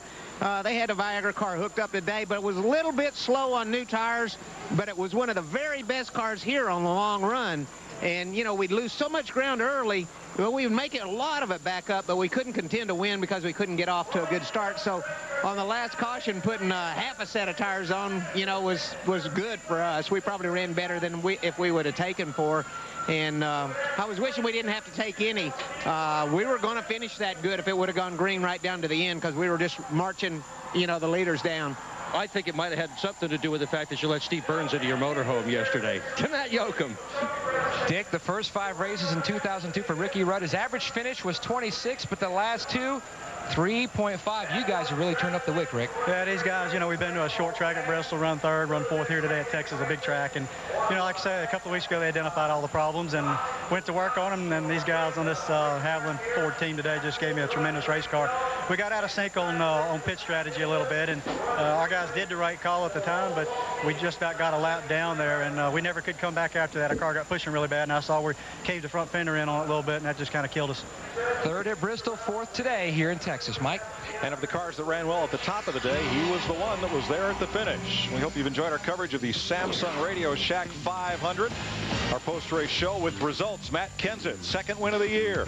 Jeff Gordon, Mark Martin, 3 Fords in the top 5, along with a Pontiac and a Chevrolet. Tony Stewart behind Ricky Rudd. Jimmy Johnson, the highest finishing rookie. Point leader Sterling Marlin loses some ground to Matt Kenseth. Then Jimmy Spencer, Bill Elliott, and Terry Labonte, his first top 10 of the year. Well, it's been an exciting 3 days down here in Texas. What a great facility. You know, it's fun to come down here. Don't like all that rain, but today was beautiful, man. I had a great ball. I had a ball today. Well, my heroes this weekend are Dave Hill, Steve Stum, our whole technical crew. Big attaboy to Jeff Probst, who works with Dick Berggren. In the rain the other day, a little 6-year-old kid had lost his parents, sitting there shivering. Jeff took care of him and got him up to security and got him back with his folks. How about the Winston Cup points? Sterling Marlin now just 70 up on Matt Kenseth. Rookie Jimmy Johnson, strong 3rd. Rusty Wallace, Mark Martin, defending champ Jeff Gordon. Another young gun, Kurt Busch there with Tony Stewart, Ricky Rudd, and Bill Elliott. Eat your heart out, Hammond. I bet you ain't got nothing that looks like that, buddy. I don't know about Matt Kenseth and that cowboy. I don't think that'll work, but boy, it feels good, I'm sure. Man, look at that trophy. That's great. But once again, tell your friends that had to go to work or school today, they can see the Samsung RadioShack 500 tonight at 7:30 Eastern and Pacific on FX. Look, the cat in the hat has a different hat. Jack Roush. Everybody's got a hat in Texas. Texas Rangers down there. Well, a couple of those are all hat, no cattle, but what the heck. That's right. Martinsville next Friday. Fox Sports Net will have qualifying for you at 3 o'clock Eastern time. And on Saturday, the Busch Series. Steve and Larry will be there. In Nashville at 4 o'clock. We'll have Winston Cup practice for you. And on Sunday, NASCAR This Morning on the net. The Winston Cup race presented by Yamaha on FX and All Access Elliott Sadler on NASCAR Victory Lane Sunday evening.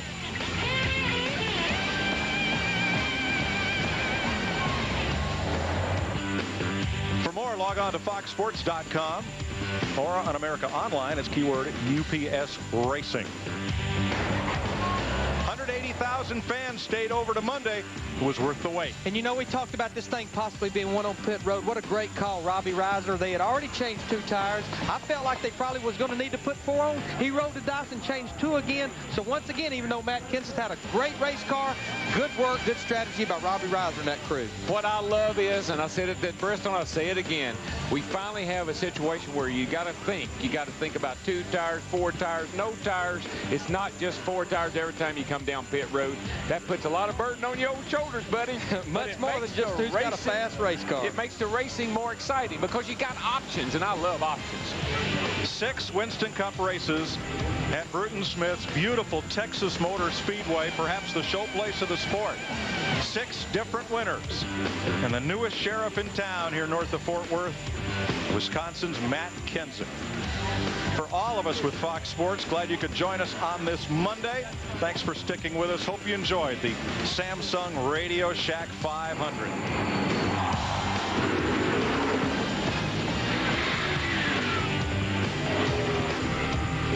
For Darrell and Larry and our pit crew, thanks for joining us. We'll see you next week in Martinsville as Winston